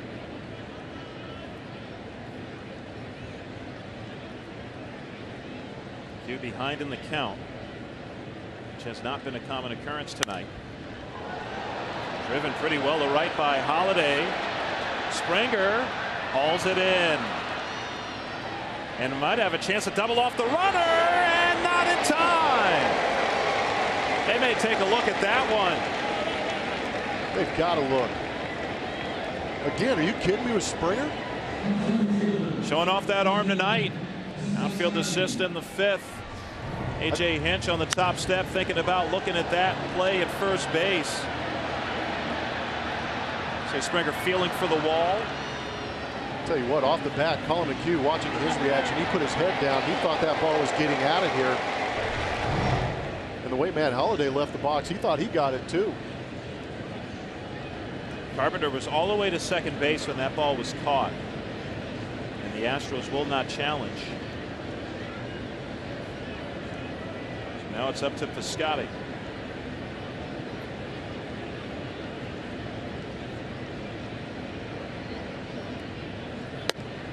One and 0. You know, Carpenter, the leadoff hitter for this Cardinals team, but he does not have a stolen base this year. Doesn't have an attempt. So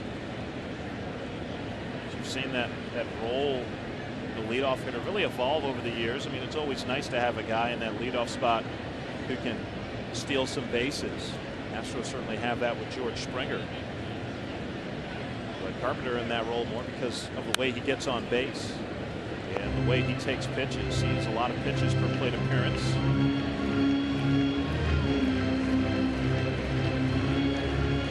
Cardinals aren't too concerned about whether Carpenter runs or not.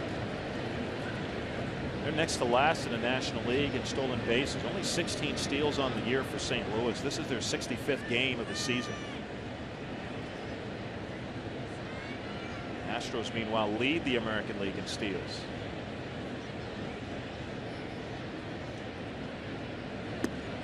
Good breaking ball. And Piscotty out in front.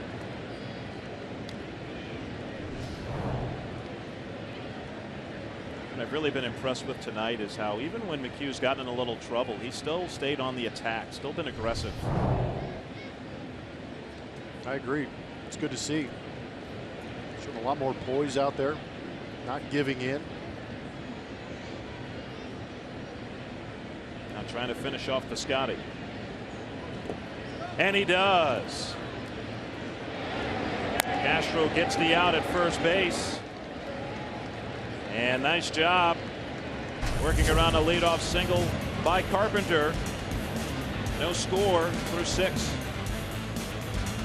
Astros and Cardinals as we go to the top of the 7th, but there was a huge score on the Astros Stro poll this evening. Which NL Central rivalry do you miss the most? There you go.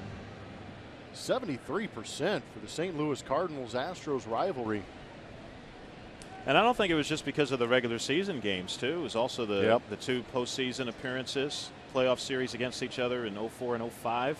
That is an excellent point. Cardinals got the better of the Astros in 04, but it was the Astros that were victorious in 2005. Correa looks at one upstairs. Both starting pitchers have been on top of their games tonight. Adam Wainwright and Colin McHugh. Just 3 hits for the Astros, 5 for the Cardinals. 2-0. Wainwright has also walked 3 in this ball game. Only the 4th time this year he's walked more than 1 in a start. This is his 14th start of the season.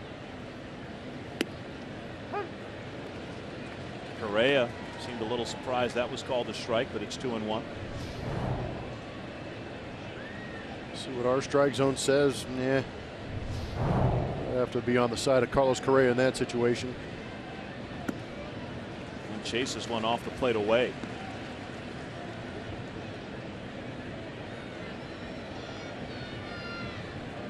Wainwright coming in, having won 7 straight starts against the Astros.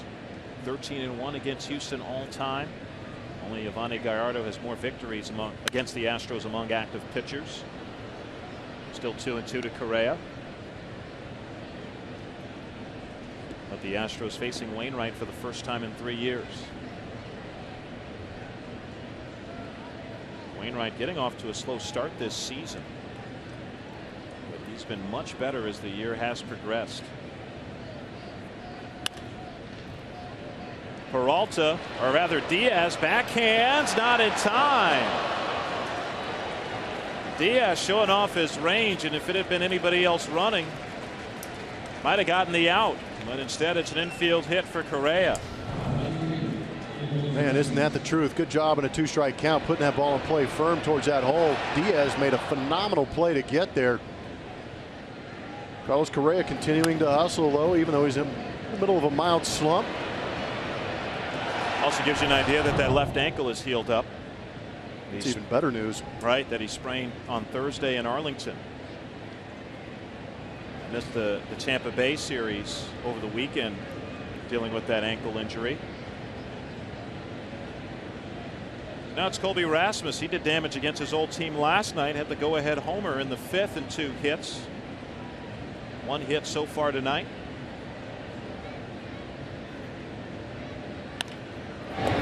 Adams with a nice play. 2 out. Matt Adams has played an exceptional game defensively tonight.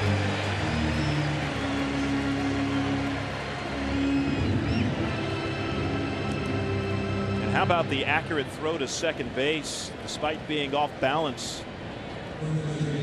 You know, at first glance, you see Matt Adams. He is a massive human being, but he moves at first base extremely well. Doesn't get very far off first base after holding on Carlos Correa. Does a good job of corralling that Colby Rasmus ground ball. Steps on first, makes a good throw. It's the 3rd double play the Astros have hit into tonight. Ball 1 to Valbuena. Hard hit single his last time.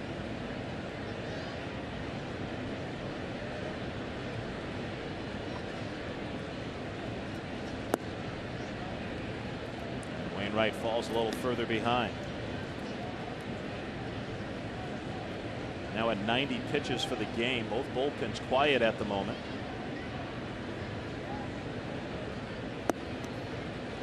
Good slow breaking ball.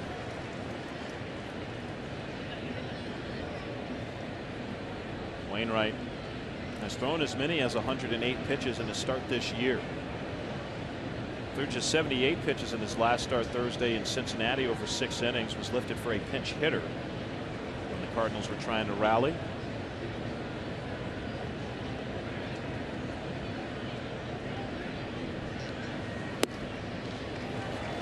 Two and 2 on the high fastball. Valbuena not happy with himself for offering at that pitch.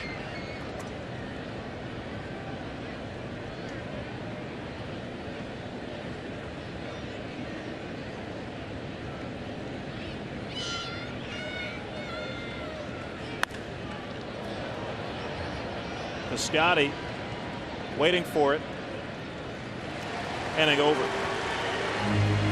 Wainwright the leadoff single gets Rasmus to hit into a double play, and still no score. Darryl Kyle, one of the more talented pitchers in Astros history, also pitched for the Cardinals. That no-hitter in '93, and gone way too soon. It's the last individual no-hitter that Kyle threw against the Mets in '93. It was the last individual no-hitter by an Astros pitcher until Mike Fiers no-hit the Dodgers last year. Kyle passing away at the age of 33, 2002.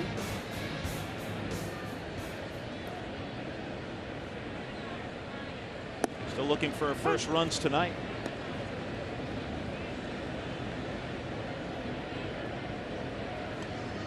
Matt Adams facing an 0-1 count.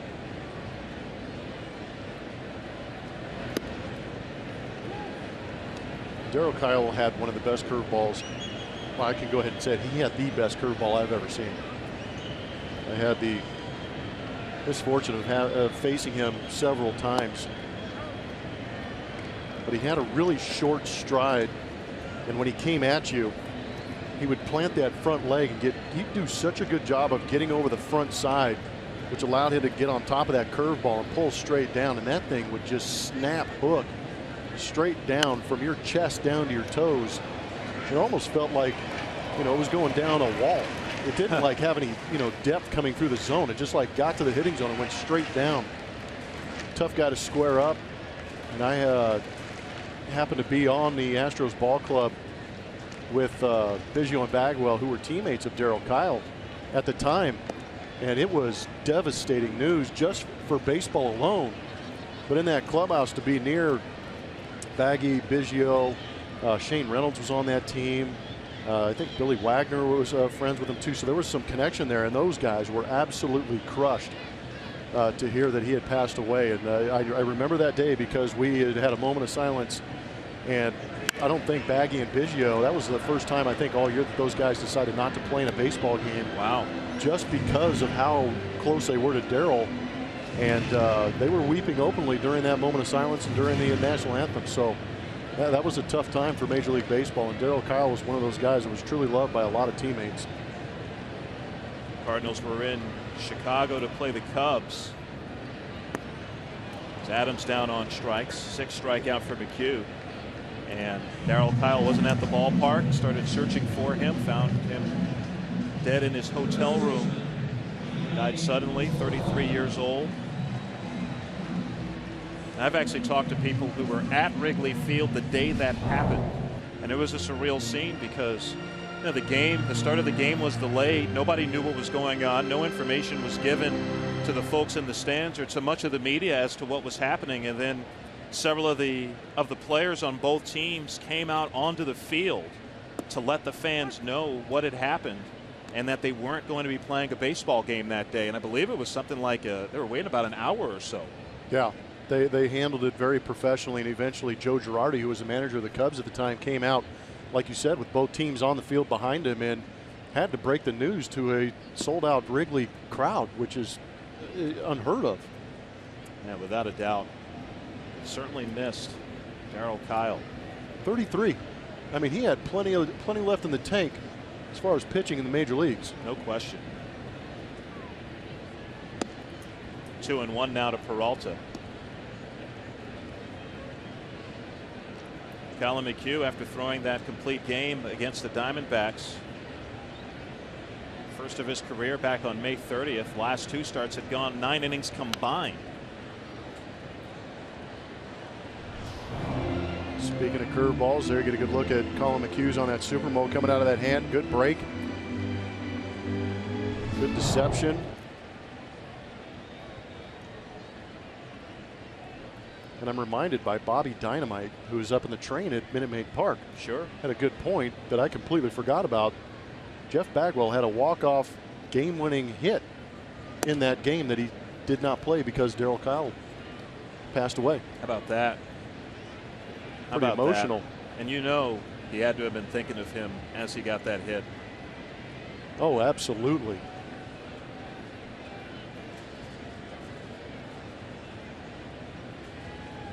Full count to Peralta. Skied on the infield. Worth makes the call and the catch. 2 outs. Have action in the bullpen for the first time tonight as Kevin Segras is up for St. Louis. And it looks like we'll get some activity now in the Astros pen as well.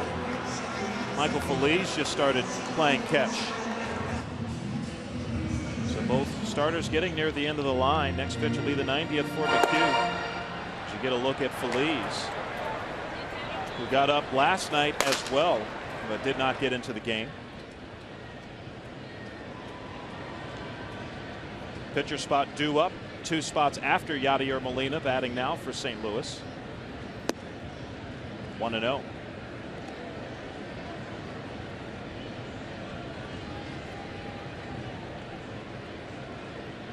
Nine combined hits tonight, 4 of them by the Astros. Very well pitched ball game. And that'll be the 10th hit of the game. As Molina is on with 2 out. Second hit of the night for Yadier.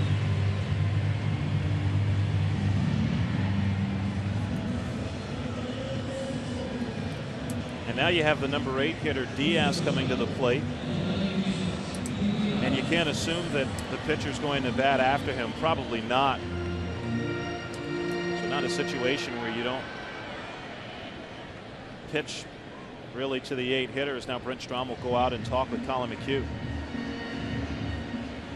And we are in the National League, so it would be great for A.J. Hinch to see Colin McHugh get through this inning, just because the pitcher's spot, Colin McHugh's spot now, is coming up third that next inning in the 8th.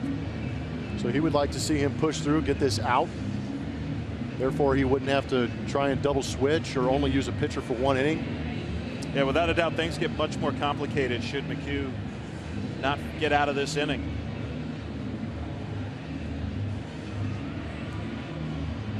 You know, Brent Strom told me that his dream would be to have one of the Clydesdales take him out to the mound here at St. Louis. And I think he was serious. I said, "You think you could get him? He could get you there in 30 seconds?" And he said, "Well, he'd really have to gallop." That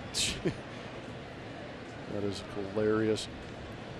Brent Strom thinking right there.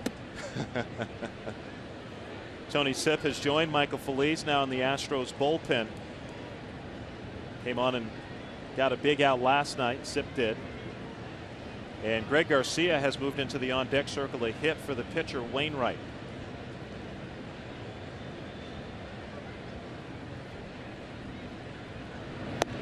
One and one. These are the situations too, Blummer, where pitchers will talk about emptying the tank. They know they're not much longer for this game, so just put it out all on the line right now. Hey, this is it. I guarantee you Strom went out there and said, "Hey kid, this is it, air it out. Anything you've got left, go for it." 2-1. Just hope he doesn't try and overthrow it. Still execute those pitches, but know that this is the end of the line for Colin McHugh. Get those Astros back in that dugout. You know, with the left-handed Greg Garcia on deck, and then Matt Carpenter and Brandon Moss, top 2 hitters left-handed. Could see Sipp after Diaz. Now it's 3-1. Pretty good pitch. It was a pretty good pitch. Apparently a bit low.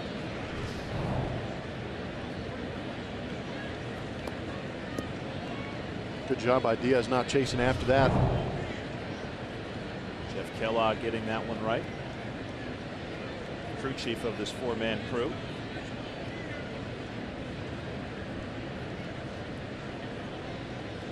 Big pitch here. Ball 4. Second walk issued by McHugh. Both of them have been to Diaz. He walked him intentionally in the 5th. And it looks like McHugh's going to get a chance to pitch to Greg Garcia, the pinch hitter, left-handed hitter. But I'd imagine that this would be the last batter for McHugh. Couldn't see A.J. leaving him on to face Carpenter and Moss with the lefty Sipp. If he's not ready, he's close to being ready. Greg Garcia started at shortstop last night and was 0 for 3.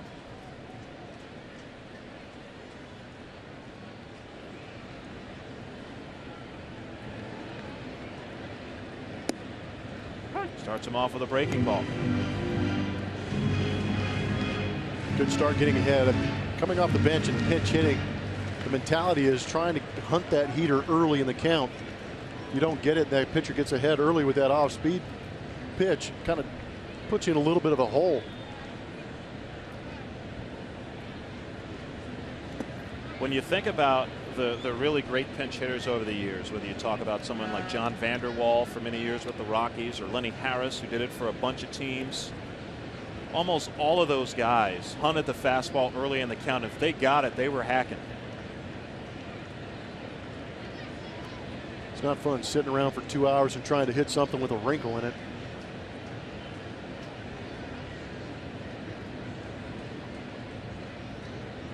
One and one to Garcia.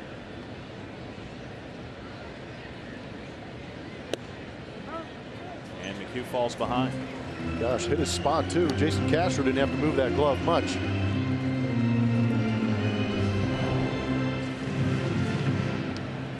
And again, I think this is going to be the last hitter for McHugh, regardless of the outcome of this plate appearance. The lineup turning over.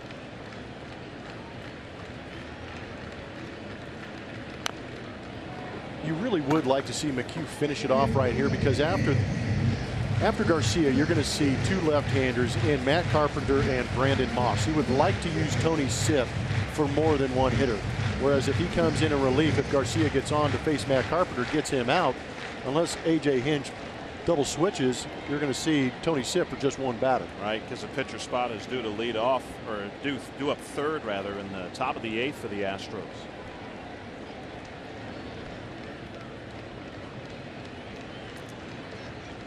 Big pitch here. Missed with a breaking ball. So now the runners will be in motion. 2 outs, runners in motion, puts pressure on the defense. They will have to make that long throw across the diamond to get the out. It's Molina at second and Diaz at first for St. Louis.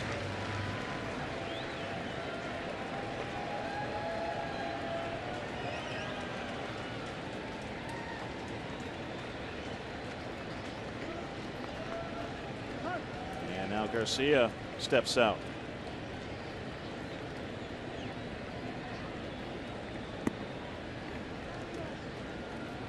Garcia, son of a longtime scout, ready and waiting.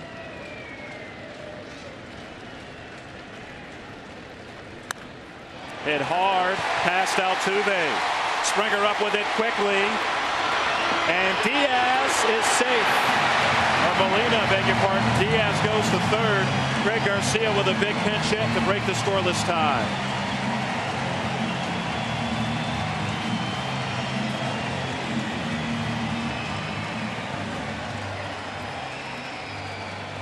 And now that's going to be all for Colin McHugh. It's a bullet off the bat of Greg Garcia. George Springer came up throwing, made a great throw to home plate. Castro did a good job of picking it, but remember, in that situation, Molina was off with the pitch, so he had a bit of a head start heading home. Tony Sipp coming into the game for the Astros as Colin McHugh's night is done after 6 2/3. Group. Colin McHugh giving up the pinch hit RBI single to Greg Garcia. Now out of this ball game. Cardinals didn't score in the fifth, in part because of a great throw by George Springer to get it out at the plate. And now it's Tony Sipp for the Astros. Tony on in his 29th game. He's got a save on the year. See those numbers we both get against lefties and righties. Last time Tony was out here was yesterday. Got himself a hold going a third of an inning. Comes in with runners at second and third. Matt Carpenter at the plate. Garcia with a base hit, moved to second on a throw home by Springer.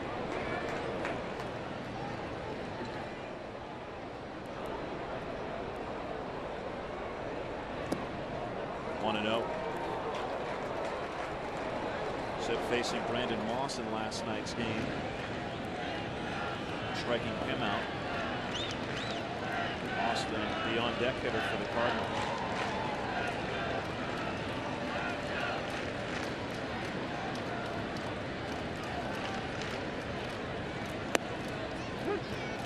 Able to get the breaking ball over to make it 1-1.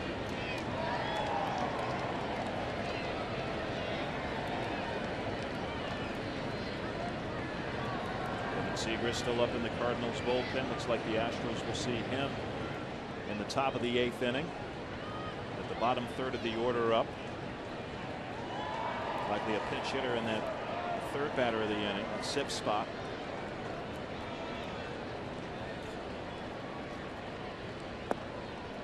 Two and one. Nothing but breaking balls to Carpenter thus far. He's not thrown him a fastball.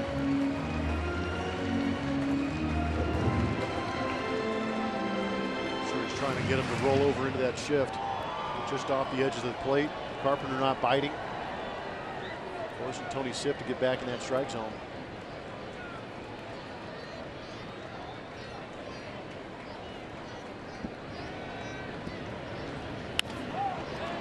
And on the hands, long run for Rasmus, and the inning is over. Finally did throw him a fastball and got an out. Cardinals take the lead on Greg Garcia's RBI single.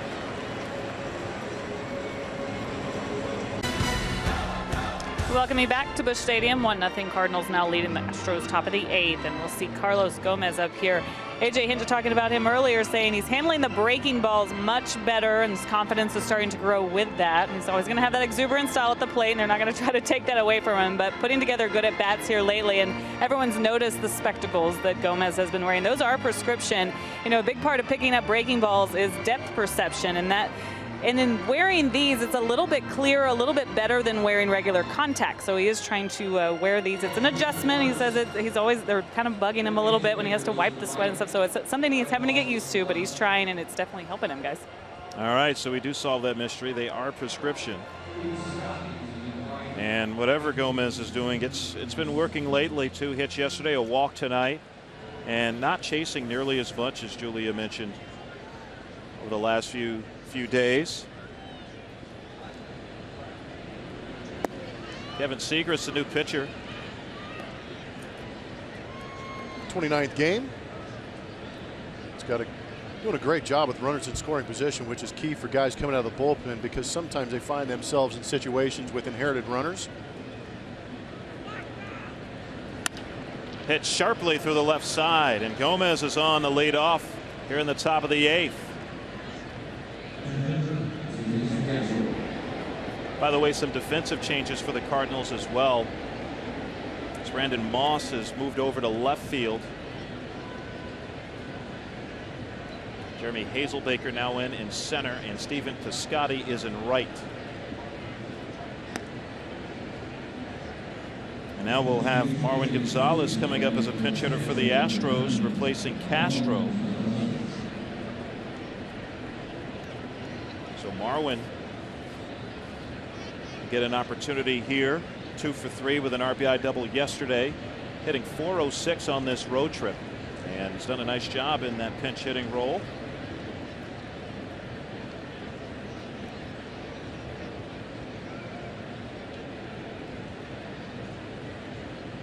And Evan Gattis on deck to pinch hit for the pitcher.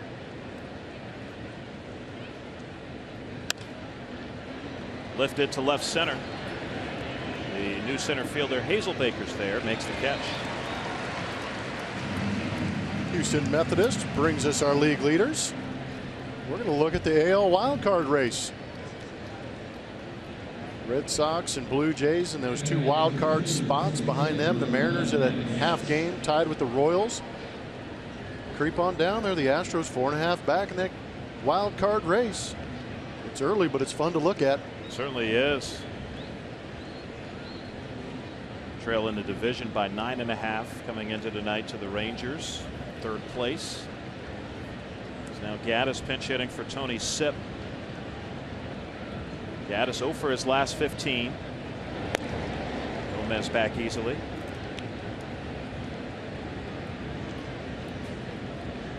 Astros with double-barreled action in their bullpen right now. Michael Feliz and Ken Giles both getting loose. Feliz was up last inning as well.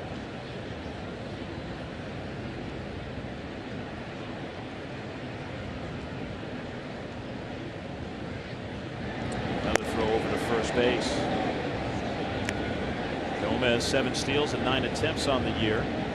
Molina, fantastic throwing catcher, threw out Jose Altuve trying to steal in the 4th inning.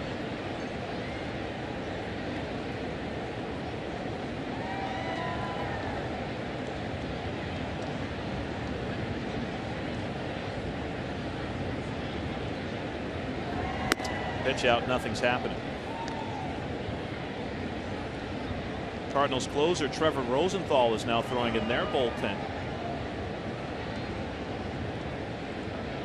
So the wheel's certainly in motion on both sides in this 1-0 game.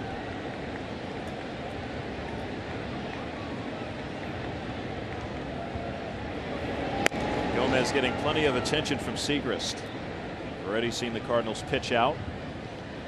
Gomez stole a bag last night against Jaime Garcia and Molina.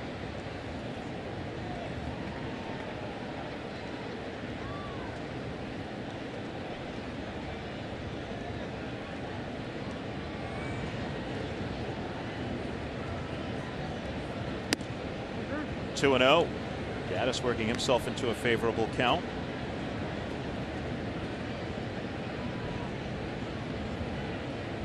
Love to see Segrist pay a little more attention to Gomez and take his focus off the hitter, and Evan Gaddis maybe leave a fastball up out over the plate, let Gaddis drive it.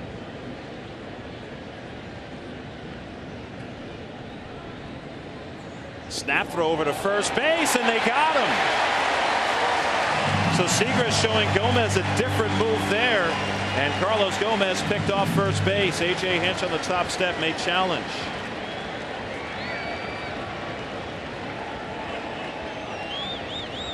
But right now 2 outs in the inning.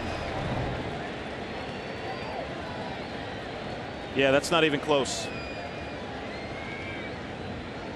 Just hope that that wasn't in the scouting report on Segrist, that he has that step off move. Well, he had been showing Gomez a much more casual move before that, and then showed him the A move to pick him off. 2-1 now to Gaddis.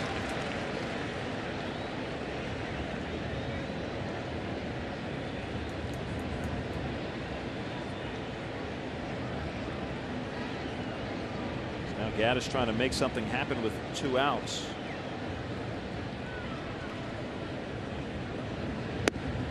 3-1. Having a good at bat here.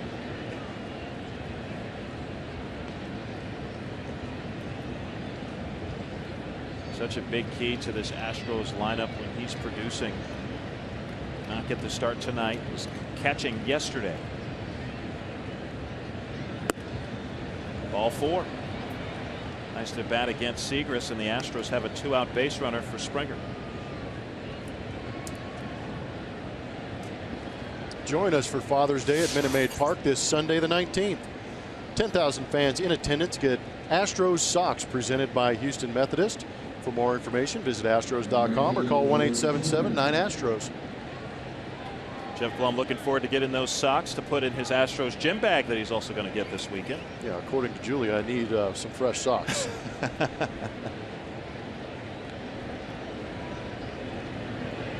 Springer looking to get on, do some damage. 0 for his last 14. 0-1.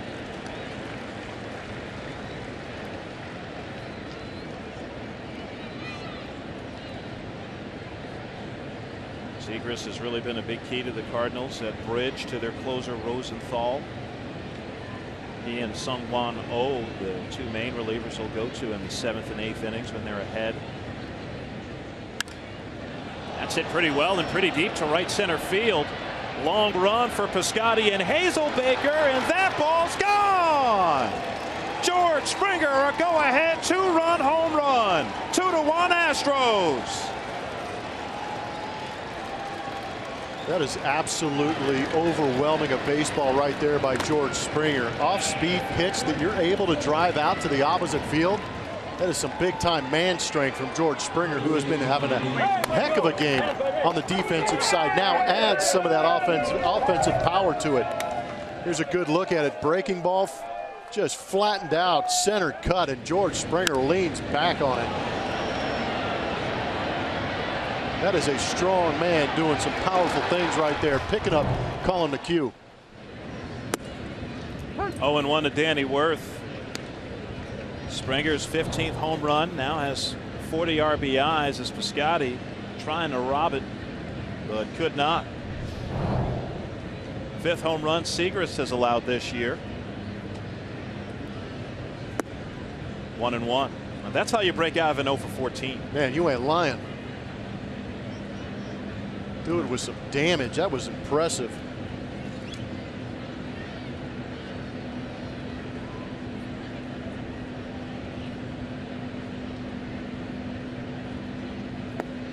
Two balls and a strike now to Danny Worth. 399 feet, the estimated distance on that home run by Springer. For me, that's what makes Springer so special, is he's not trying to overwhelm the baseball right there. That's just pure natural ability with the mentality of staying up through the center of the ballpark. Hit on the infield. Carpenter, he can't see it, and Diaz able to pick up the slack. Great play by Diaz once he realized Carpenter wasn't going to be able to get it. George Springer, he hits one that Piscotty can't get. Go ahead, 2-run home run.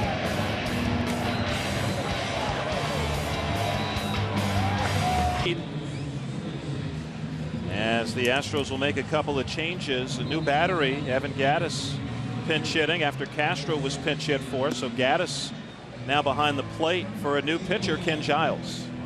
Ken Giles in the game, making his 31st appearance, getting the opportunity tonight to close out this ball game here in St. Louis and make it a happy flight home.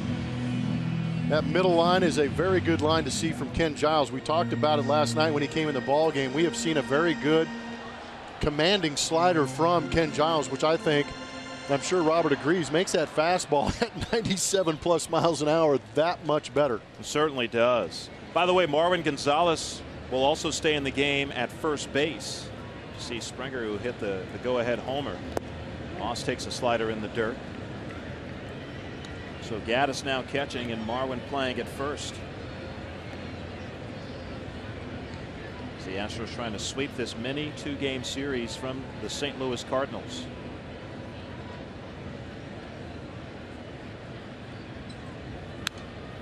Fouls it back, 98 miles an hour on that last fastball.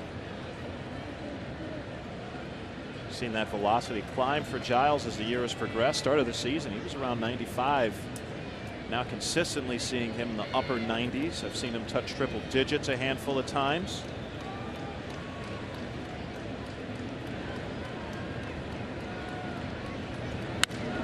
Hit hard. Valbuena, only infielder on that side, makes a nice play to get the out. I think it really helps when the Astros do these shifts, Plummer, that they have a guy like Valbuena who came up as a second baseman, played a lot of shortstop coming up, and he can handle any ball hit to him on that side. Yeah, he's not intimidated at all on that defensive side. Really got to appreciate what he does normally at third base, but able to push him off the line to get him in the right spot to make that play is pretty nice. Now it's Jeremy Hazelbaker, came on to play center field last inning. Hazelbaker a pinch hit single last night, and he fouls the first pitch off, being aggressive on that 97-mile-an-hour fastball.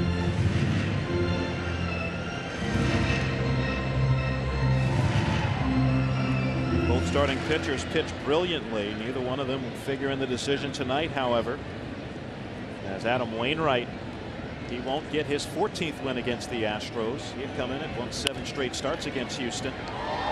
Excellent play by Correa, making the adjustment, and Hazelbaker's the second out. Started in, then went back. Playing to Win is brought to you by Toyota Tundra. Colin McHugh had himself a night. Came in with a game plan, made some adjustments in that delivery, and it paid off. Did a good job of moving that fastball in and out. Also had the cutter, good breaking ball. We even saw a couple of changeups mixed in there, but did a great job of keeping St. Louis Cardinal hitters off balance. 7 hits, 1 earned run, 2 walks, 6 punch outs on a great night for Colin McHugh, bouncing back from that rough one in Texas. Swing and a miss by Stephen Piscotty.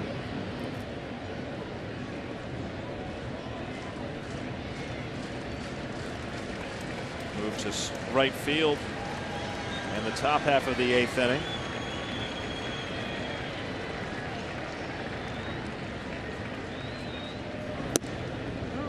One and one. Giles has been getting better and better as the year has progressed. And with Luke Gregerson on that family medical emergency leave list, means everyone else in the bullpen has to step it up a little bit more.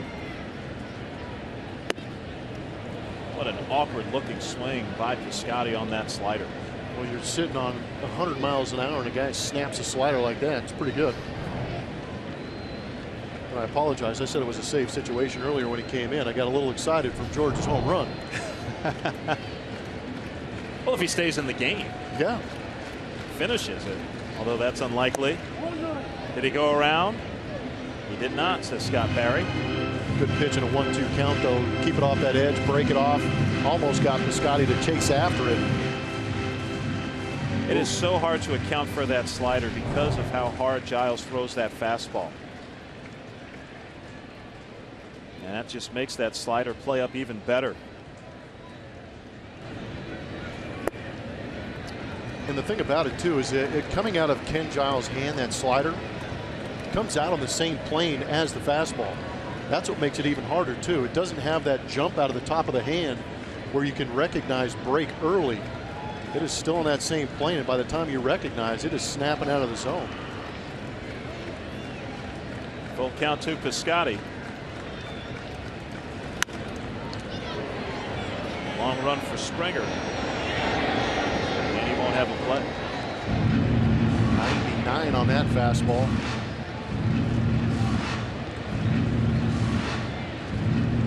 When they show the pitch speed here at Busch Stadium, and it's a pitch that's in the upper 90s, you see flames shooting out behind the pitch speed, and there have been flames shooting behind every fastball pitch speed of Ken Giles tonight.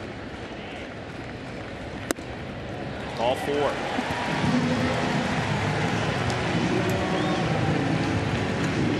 Third walk by Astros pitchers tonight. And now it's the dangerous Matt Adams.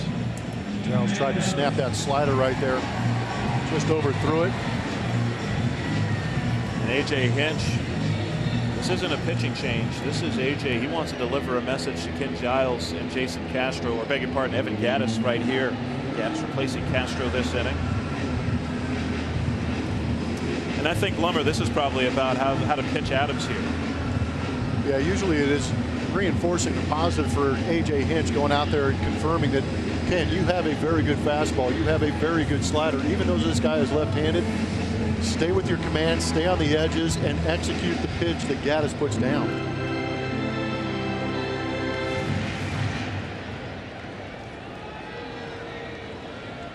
Adams, one of many dangerous hitters in this Cardinals lineup. 9 homers. Cardinals second in the National League, or first in the National League actually now in homers, with 87 coming into tonight. Piscotty's back easily.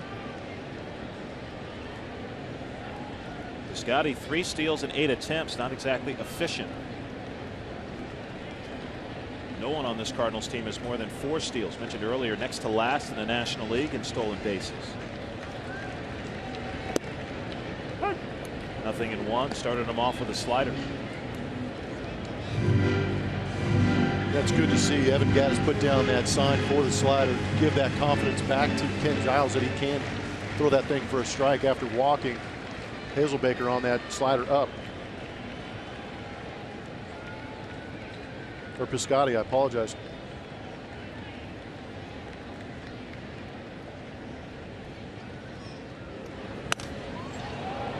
Shallow left. Valbuena calling off Rasmus. Inning over. So Giles does a nice job working around the 2-out walk. Still a 2-1 ball game. Game is delivered to you by Jimmy John's.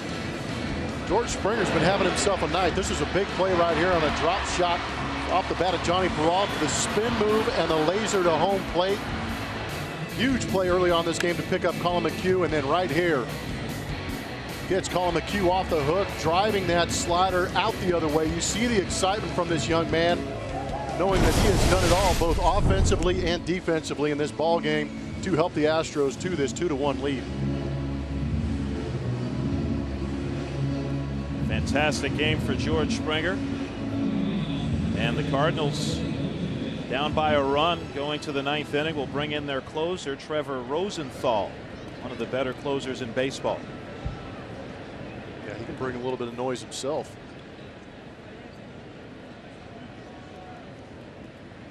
It'll be Altuve to lead things off.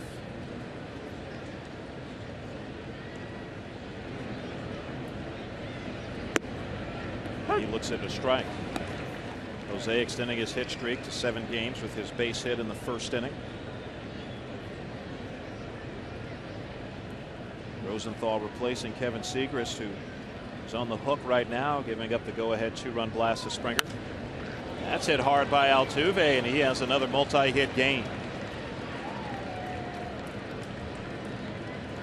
Ho-hum.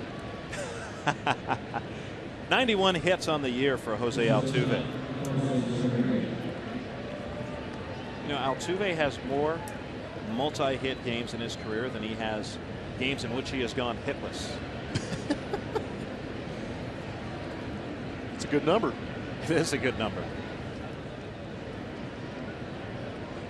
Rosenthal pitching for the first time in 4 days. Matheny wanting to get him some work. Last pitch Saturday in Pittsburgh. It's inside. But he went around to Scott Barry at first. One of the things that makes it tricky, both the Astros and Cardinals in a stretch where they have 2 off days over 4 days. Both teams are off Monday, and both will be off tomorrow. And what it does is, you know, you get into situations, you want to make sure you get your bullpen guys, keep them fresh. If there weren't the 2 off days in 4 days, if there wasn't the off day tomorrow, I don't know that Matheny goes to Rosenthal here. But doesn't want him to be sitting for too long. It's a great point. Cardinals on Friday open up a series against the Texas Rangers here.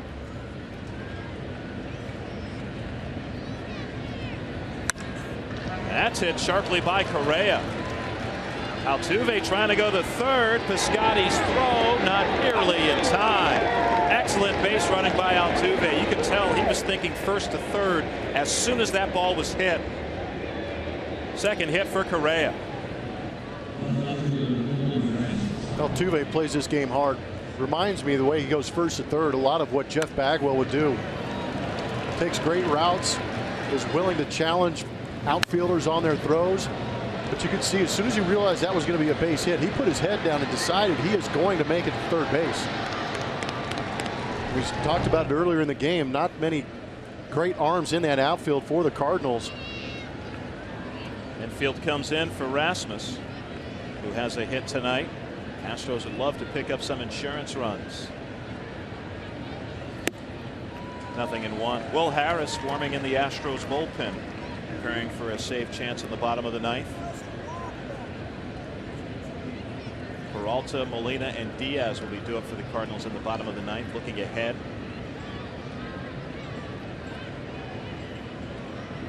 You know, we can talk about being aggressive like Jose Altuve was right there, but you can also talk smarts and some instincts, knowing that a big insurance run is now 90 feet away. That's right. 0-2. Now here's a situation where you just want to be able to put the ball in play. Infield in, nobody out, runner at third. And Rasmus has gotten the job done almost half the time. You'd like to see that number a little bit higher. Sure. Those runners at third base, less than 2 outs. The mentality as a hitter is to drive something to the outfield. And Rasmus down on strikes. Hard to do when a guy's throwing 97, painting the outside corner.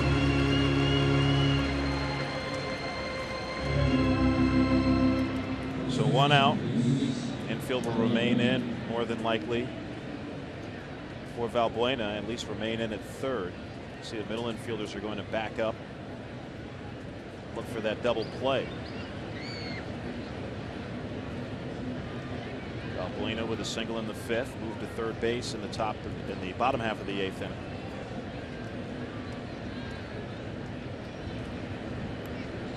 And now Molina go out to the mound. Here comes Mike Matheny. They're going to go over the situation here. Got first and third. We got one out. And again, we've seen this situation played out by the Houston Astros where a bunt is a possibility in a safety squeeze type situation. So it might be a talk if you see Valbuena square around. It's going to be, the pressure is going to be put on Matt Adams to break from first, because that's where Valbuena would try and put the bunt. Valbuena has shown himself to be a very good bunter. It's a tool he's added to his arsenal more this year, bunting against a lot of the shifts that he sees. We can see from that angle, you can look down here at, first base. See Matt Adams is not exactly holding the base runner on accordingly at first base. 1-0. Jonathan Broxton is up in the Cardinals pen. That's probably just insurance for Mike Matheny in case Rosenthal throws quite a few pitches.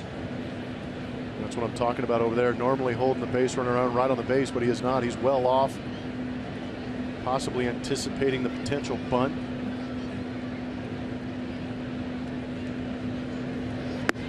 Nothing happening. Now Valbuena in the driver's seat at 2-0. Yeah, that's the interesting thing. 1-0 counts are usually the action counts on for the offenses, because they know the pitchers are going to try and throw a strike in that situation. But knowing that, I think Mike Matheny was trying to maybe outthink what A.J. Hinch was trying to do. Now Valbuena has a 2-0 count. Now 2-1. And 2-1 again is an action count also, because the pitcher does not want to fall behind 3-1.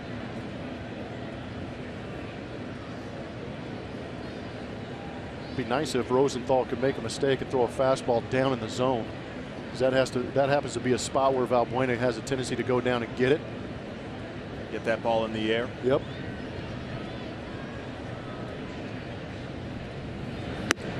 3-1.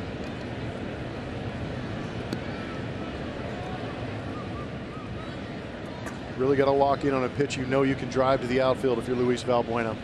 Got himself in a good spot. Just trying to get that runner in from third.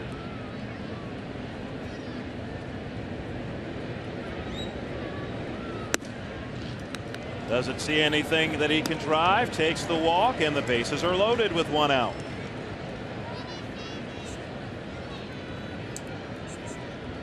And now Carlos Gomez will try his hand. Gomez a single in the 8th inning.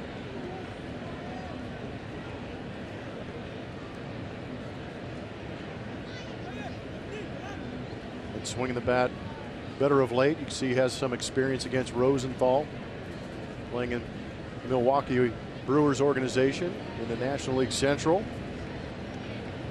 Middle infielders will creep in a little bit now.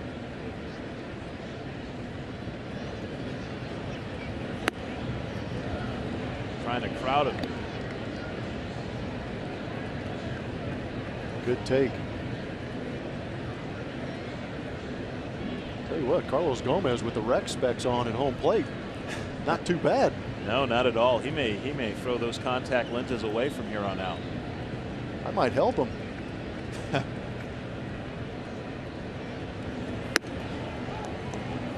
2 balls and no strikes.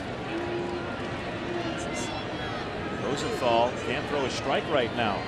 And the key for Gomez is to realize what you just said and really narrow down on a part of that home plate and a pitch that he can drive to the outfield again. Don't expand. Another good take by Gomez as Rosenthal doesn't get the call.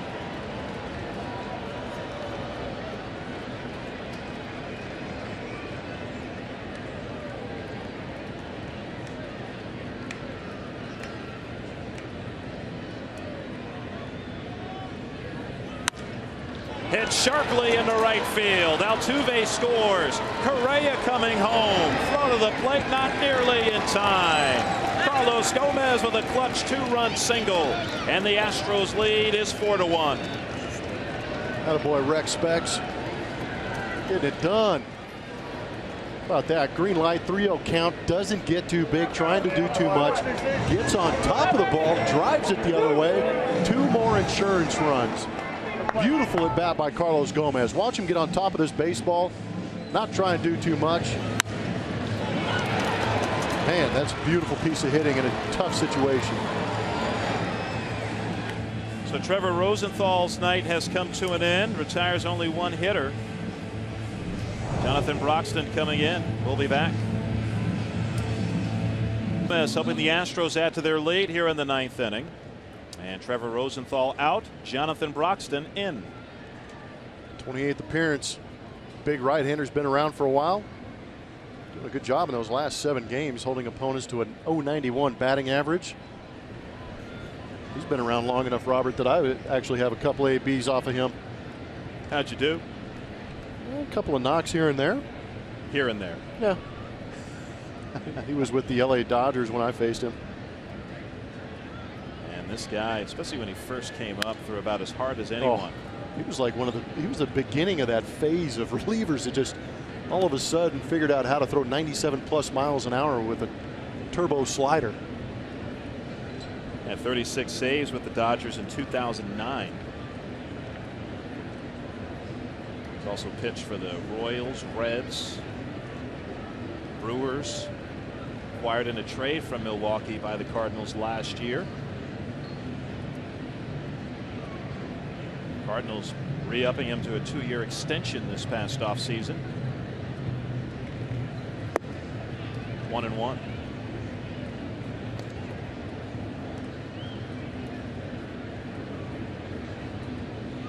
George Springer, the go-ahead 2-run home run in the top of the 8th after the Cardinals had scored the game's first run in the 7th. And a chance for the Astros to do even more damage here in the 9th inning. Still only 1 out and 2 men on.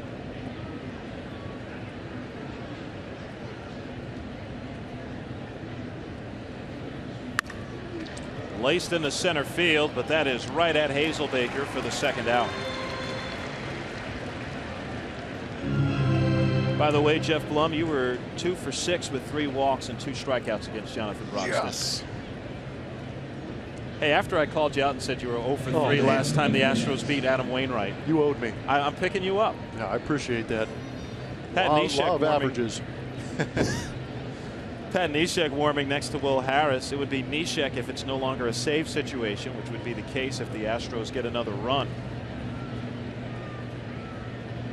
Harris picked up his 4th save of the year last night.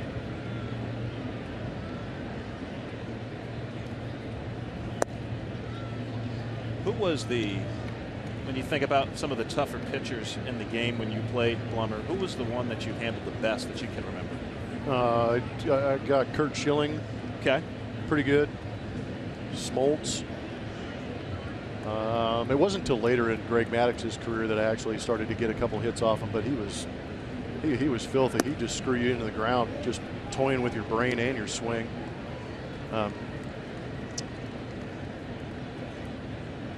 Some pretty good ones. Yeah. Got a couple of Hall of Famers in there. It's crazy how this game works out. Face some guys that are a flash in the pan, you can't get a hit off them, and then you face a guy like Kurt Schilling 20 times and you actually get some knocks off him. Hit foul. Oh, there we go.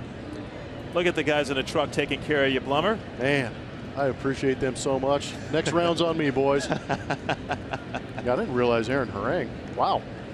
You really handled him well. Yeah, he's a multiple offender in my book, too. When I talk about book, when I say offender in my book, that means home runs. Right. Baseball expression, when the guy's in your book, means you've taken him deep. Yep. Jeff Supan. Man, there was one day in Milwaukee. Woo. Ed Yost left him in a little bit too long.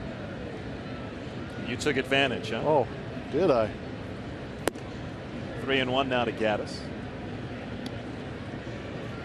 Doug Glanville, outfielder for several teams in the 90s, early 2000s. He came out with a book a few years ago, and he took that expression, a pitcher is in your book, literally. He listed in the back of that book every pitcher he homered off of, with notes on several of the home runs if he remembered them. Are you kidding me? Yep, they were literally in his book. That's awesome. That's impressive. So when you write that autobiography, Blummer, yep, you already know what the appendix is going to be. Got to have a couple pages in there. I like it. Runners will be going with the pitch.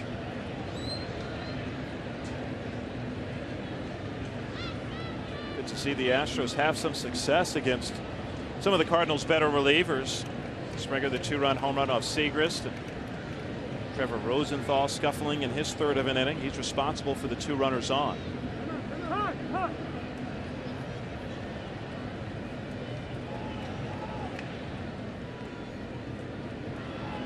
Gaddis, he hasn't even played the whole game, and you can see the sweat soaking through his road gray jersey.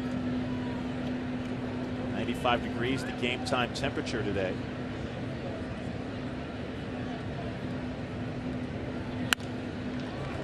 Hit pretty well to center. Hazelbaker runs it down, and the inning is over. But the Astros pick up a couple of insurance runs on Gomez's 2-run single, and the Astros have a 3-run lead going to the bottom of the 9th. By Southwest Airlines, transparency, low fares, nothing to hide.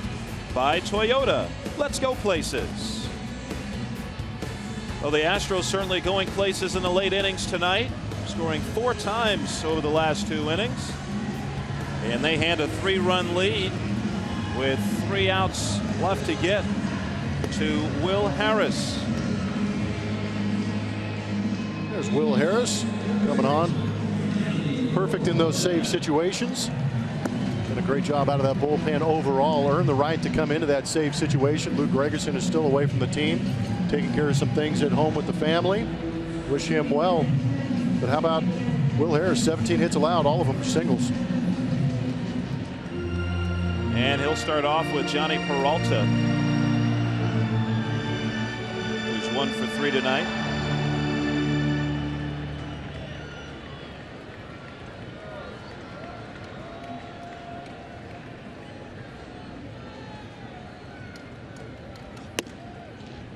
Nothing in 1. Astros trying to take their first series from the Cardinals since moving to the American League.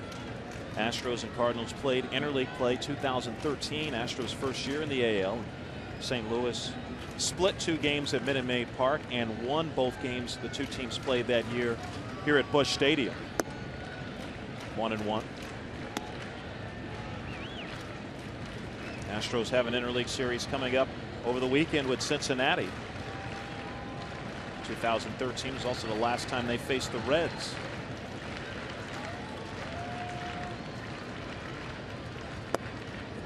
In there for a strike, got the breaking ball over. Wow, that was filthy. It sure was.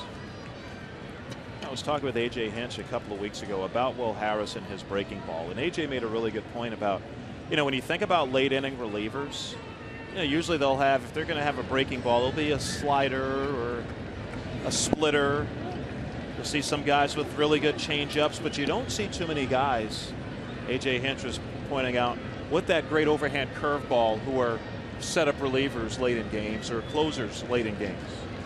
That is very true. Not considered one of those power pitches that guys like to bring out of the bullpen. Right.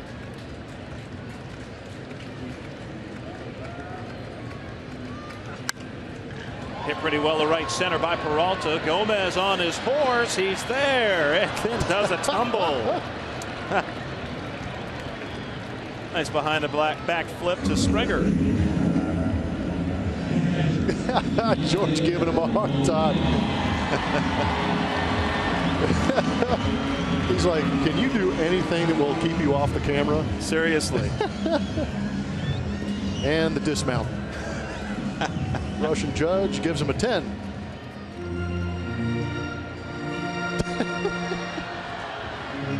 He's having fun out there. Oh, every day. But you can always laugh about it after you make the catch. Absolutely. That's the only reason I was giggling, because it came up with the baseball. That is so true. 0-1 to Aledmys Diaz, who has 2 hits tonight. I beg your pardon, Molina. He has a double and a single.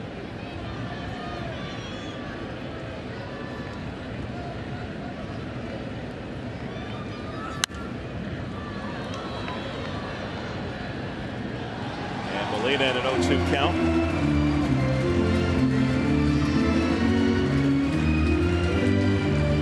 Harris trying to earn the save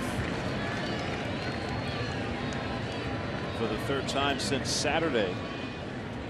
Really had to work out of a jam of his own making in St. Petersburg to get that save Saturday.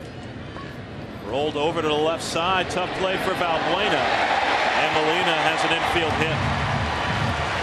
Third hit of the night for Yadier Molina. Good old-fashioned swinging bunt off the bat of Yadier Molina. He had to earn that one, hustling all the way down. Cardinals lead the National League in infield hits, but not because of Yadier Molina. Yeah, I almost wonder in that situation if it might have been a better idea with Molina running to go after it with the glove and try and make a pure exchange to at least make it a close play at first to make Yadier earn that base hit. Rather than that do or die play where you bare hand. Well, the one thing, this is some inside info, man. I'll probably get yelled at by players on this one, but sometimes the reason you go after it barehanded, if you don't make the play, it's usually ruled a hit. Whereas Very good point. Whereas if you go at it with the glove and you clank it or throw it away, you get the error. Just inside thoughts there. It'll probably get yelled at. I was wondering why you didn't commit that many errors in your career. Yeah, I went bare hand after everything. Didn't even bring a glove out there. Oh, I threw that thing off when the ball was coming to me. It's 1-1 now to Aledmys Diaz. I mean, that's part of the reason that errors and those sort of things can be deceiving sometimes. Yep. I mean, a guy cannot have a whole lot of range, doesn't make a whole lot of errors, but it's because he doesn't get to a whole lot of balls. Yeah, limited those chances. 2-1 now to Diaz. Randall Grichuk is on deck to pinch hit for the pitcher Rosenthal. Rosenberg native.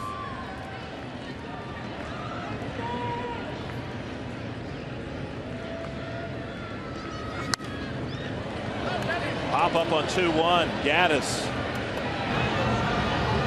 Got it. 2 out. That's such a big relief for a pitcher when you can get a pop-up, weak contact, even though you're behind in the count. No, that's a huge relief. That's also a credit to what Will Harris can do and the kind of stuff he has. That he can fall behind in counts and create that kind of contact with the pitches he has. That's Randall Grichuk pinch hitting for Rosenthal, or rather for Broxton.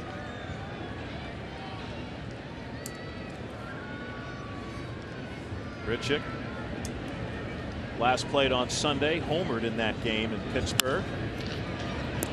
Nice play by Valbuena, and that is the ball game. The Houston Astros take both games from St. Louis at Busch Stadium as the Astros improve to 6-3 in interleague play this season.